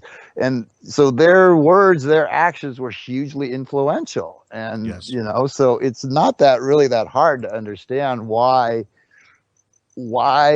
people would seek to control those voices, and continuing right up until today. And I think it's much more obvious today, and the symbolism that's on display in videos and on these real high profile performances, like at the award shows and the Super Bowl halftime shows and stuff. Right. Now, I mean, it's pretty much in your face now. It's mind-boggling, really. And so yeah, we've come a long. The 60s almost seems like kind of an innocent time, where talent was still valued, and and they were still making good music, at least despite all these dark undercurrents. The music, that you can't argue with the music that came out of it, Well, let me even raise the ante up a little bit more, Dave. Not even going with the musical aspect of it. Here's what I'm wondering. At that time, really rock and roll music, pop culture was movies and music, and that was the fulcrum. That was the primary point of popular culture. So rock and roll being the medium that was coming out of music, that was pretty much the most powerful form of pop culture of the time, that and movies. And now I'll ask you this. I would wonder, and I'm sure people have probably already talked about this, but I would think today that those same intelligence communities may now have moved into Silicon Valley or creating video games. What I'm saying is that the ways of modifying humanity's behavior, especially in America, you would use whatever the most state-of-the-art popular culture tools were at the time. And I do think, who knows, man, Angelina Jolie's probably an intelligence asset. I mean, she's just dying to be, Miss UN, Miss, Council on Foreign Relations. Who knows? Maybe she just. I know. Yeah, I know. Yeah. And, how about Bono? Right. I used to love U2 back Me in too. like the Unforgettable Fire I'm a and huge fan. Joshua Tree days. I mean, I have all their Yes. original stuff. You know, I mean, I just loved them. And then next thing you know, the guy's traipsing around Africa with you know, the president of the World Bank. You know, Right. like, whoa, Yeah, maybe he's not on our side after all. You know, and yeah, it's you know, yeah, you see, it's an ugly world we live in, you know, and the people that are propped up as the people that we're supposed to look up to are not always what they appear to be by any stretch of the imagination. And yeah, you got to be very careful in choosing your icons, choosing your heroes, you know, and they know that we'll follow these people wherever they lead us, you know. Yes. Well, here's another thing about like the Lady Gagas and things like that, because I have young daughters, and you know, and I like music, and I try to stay up with what's going on. And you know, when Madonna did the Super Bowl halftime, when Lady Gaga had the videos that supposedly had a lot of Illuminati imagery. I'm to the point, Dave, where now I don't know if they're doing it because they're trying to put these symbols out there to let us know, or if they're doing it because they want us to think that they're into that. I mean, it's so convoluted now that I don't, you know, is Jay-Z into Illuminati imagery, or are we just getting played? I really don't know. I don't know, but it's certainly in your face. I mean, there's Yes, there's entire websites out there now that break down every new video and every new performance tape that comes out of the Grammys or whatever, and they'll point out to you every single Masonic symbol, or you know, every occult symbol, and point out, you know, how blatant the occult symbolism means, and you know what it all signifies. I mean, it's all right there in your face. You don't have to. You don't have to spin records backwards or drop a couple hits of acid and stare at, you know, Beatles album covers for a couple hours to find it. It's right in your face, you know. Right. You can't miss it. So it's the best place to hide. Yeah, out in the open. So. Well, Dave, I know you've got a book signing coming up at Book Soup here in Hollywood. I believe that's on June 22nd. I do. I'm very excited about that. It's really my first, I mean, after all these years of, you know, laboring semi-anonymously on the internet, it's my first real chance to get out and meet my public, you know, meet all these people that have so, I mean, my fans are just absolutely, my readers are absolutely the best. I mean, they have been so supportive of me for so many years while I've, you know, worked here in semi-obscurity and poverty. And, you know, I'm really excited to find, you know, I mean, there's people I've been, you know, they've been keeping in touch with by email with me for years and whatnot. And I have no idea how many of them are close enough to the LA area to be able to attend, but to the extent that they are in the area, I'm very excited to actually, you know, get out and you know, to actually get out and meet these people and, you know, rub shoulders with some of these people that have been so supportive of my work, you know, all these years. So, well, I'm gonna try to. It's June 22nd, which I think is the summer solstice, actually, and I don't know Very how appropriate. that happened. My publisher picked the release date for my book, and he picks April 30th, you know, one of the most notorious occult dates on the calendar. I'm like, really, dude? Did you? Yep. And he claimed ignorance. I wrote him, I sent him an email. I'm like, really, dude? Is that like deliberate? And he's like, what are you talking about? It's just another day, isn't it? Not really. Like, oh. I said, you got a lot to learn about the world. And so somehow my book ends up being released on Walpurgis Nacht, and my first big public appearance is on the summer solstice. So I mean, I guess it's kind of appropriate in some way, but it's just kind of weird that it worked out that way. Tonight you're on during a full moon on Friday the 13th. Oh Indeed. my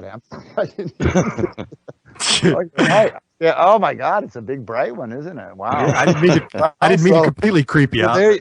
There you go. Yeah, I don't know. It's all strangely appropriate. I guess there's a certain synchronicity or something. Famous line from the Police, you probably haven't gotten to that part of the book yet. I know that's one of the last chapters. I'm probably about 200 pages in, so I haven't got to the Police chapter yet.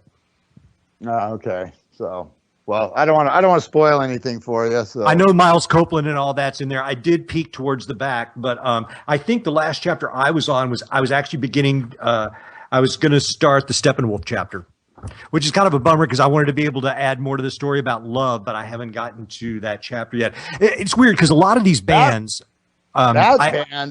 That is one of the toughest bands to dig up accurate information about. I'll tell you, man, they are so cloaked in mystery, and they were regarded as absolutely one of possibly the best band musician wise on the Strip. Yeah. And yet never, they were label mates with the Doors, considered much better musicians than the Doors. And Arthur Lee was just a phenomenal talent, a vocalist, composer, multi-instrumentalist, arranger, producer. He wore all the hats, just like Brian Wilson and Frank Zappa. These guys were just phenomenally talented guys. And yet Love never really made it, and then a lot of the members of the band seem to have come to rather tragic ends. Yes, and there's just so much mystery shrouding them to this day, and then the weird fact that they had a Manson member as an actual band member who's now sitting in prison for the rest of his life, and the love story is a really odd one, and I wish I could have gotten more detail than what I did. I dug up as much as I could, but that's one of the toughest bands. The one that's even harder than that is the Seeds. The Seeds with Sky Saxon. Their big song was "Pushing Too Hard." Yeah, and they were all closely tied to the Source and Father Yode, who then ended up dead, and who was this ex-Marine guy. And, he ran this vegetarian restaurant that was just laced with all this Masonic symbolism. And then he went off to Hawaii and supposedly died in a hang gliding accident. And as you do. That's a whole weird. That one I didn't even get into the book because I was unable to find enough to really put together a workable chapter, which was one of my big regrets. Because I know there's a really, really bizarre story in there somewhere, but very hard. Those two bands are very much shrouded in mystery, Love and the Seeds, and largely forgotten by most people except for real hardcore rock fans. There were two people, I know we're almost out of time, but there was two people that I wanted to ask you about, and this may come out of left field, but I actually really like Burt Bacharach. And he was certainly not part of the Laurel Canyon scene, but he was certainly a giant in popular music in LA at the time. Did he mix with these folks at all? Not that the name did not come up in any. I mean, I've read everything. I've read everything that I could find. Every book, magazine, article, web post. I devoured everything I could find that's ever been written on the scene, and I did not find any. No, Well, actually, I'm glad to hear that. I've seen. So you can still keep one of your heroes, right? Yeah. You still keep one of here's another person that I was wondering about that could potentially go on the Laurel Canyon death list, and it's an obscure thing, but Terry Kath, who was the guitarist for Chicago in like 76 or 77 or something. The guy like blows his head off accidentally, and I think that his wife was sitting right beside him, and she went on to marry Kiefer Sutherland, I believe. But did you come across anything regarding that? I did not. I wish you had told me that several months ago when I squeezed it in the. I'm sure I left out quite a few of it. There's a staggering number of deaths, which we didn't even get to that part. The rivers of blood running out of that canyon. Incredible. And all the houses burning down. There's such a backdrop of violence and violent death that is just in such stark contrast to the whole peace, love, and understanding vibe that we're supposed to associate, with the scene, and just mind-boggling array of curious deaths, including the Manson murders and the Wonderland, including the two most notorious mass murders in the history of the city of Los Angeles, which were both directly connected to Laurel Canyon. One of them actually happened in Laurel Canyon. And so, yeah, it's just, that's a whole nother aspect of the scene that's dark and ugly, is how many people came to unfortunate ends that were either killed either in Laurel Canyon, or people directly connected to the scene who came to very unfortunate ends, often under questionable circumstances. Well, these are all reasons for people to buy the book, and I hope that they will, because your Facebook, which I'd like to guide people to, it's just facebook.com, of course, /Weird Scenes Inside the Canyon, or go to Dave's website, which is Dave's Web, that's DAVESWEB .cnchost.com, where you can get autographed copies of this book from Dave. And Dave, brother, I hate to tell you this, I did buy this copy on Amazon because I wanted to get I wanted to get it in time to read it.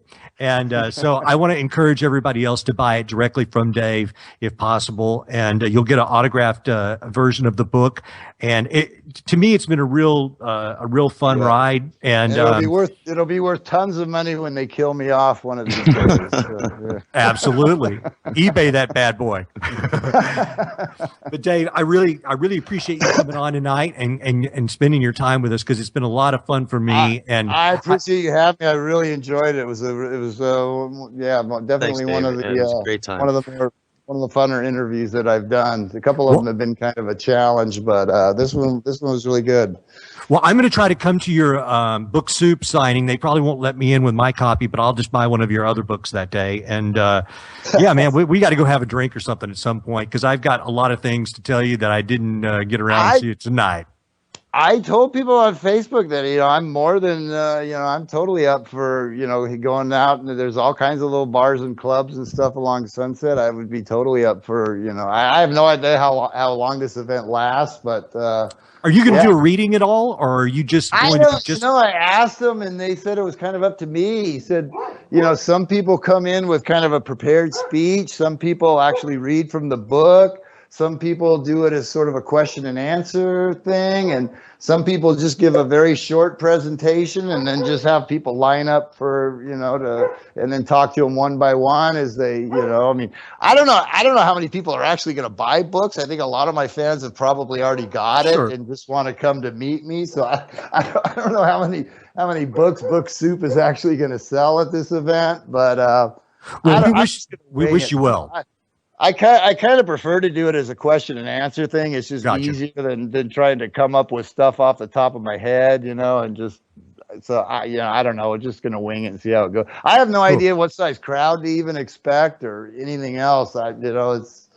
I don't know. It's coming up soon though, so it is. So you guys, I know we're coming up. Nervous, and we'll see how it goes. So well, don't be nervous. You'll be great. Dave, thank you so much for appearing with us tonight. I know the show's almost over. Like I say, guys, go to his Facebook page, Weird Scenes Inside the Canyon. There's lots of great photos. There's more really cool, groovy facts about the book. Dave, I've thoroughly enjoyed it. Joe, thank you for producing tonight. And man, this has been a blast. Next week, we've got Chad Meek, the nephew of our boy George Van Tassel. So we'll be getting our UFO on and giant rock and all that kind of weird stuff. But Joe, anything else before we put a bow on this one? Thank you for the great entertainment, both of you. Fantastic. It was a great program. I wish it went on a little bit longer, but you got to leave a little bit more for the rest of them.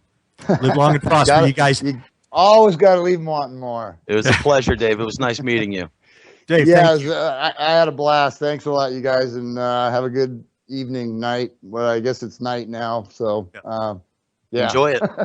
Enjoy Friday the 13th. Good night, guys. Good night. All right. Night.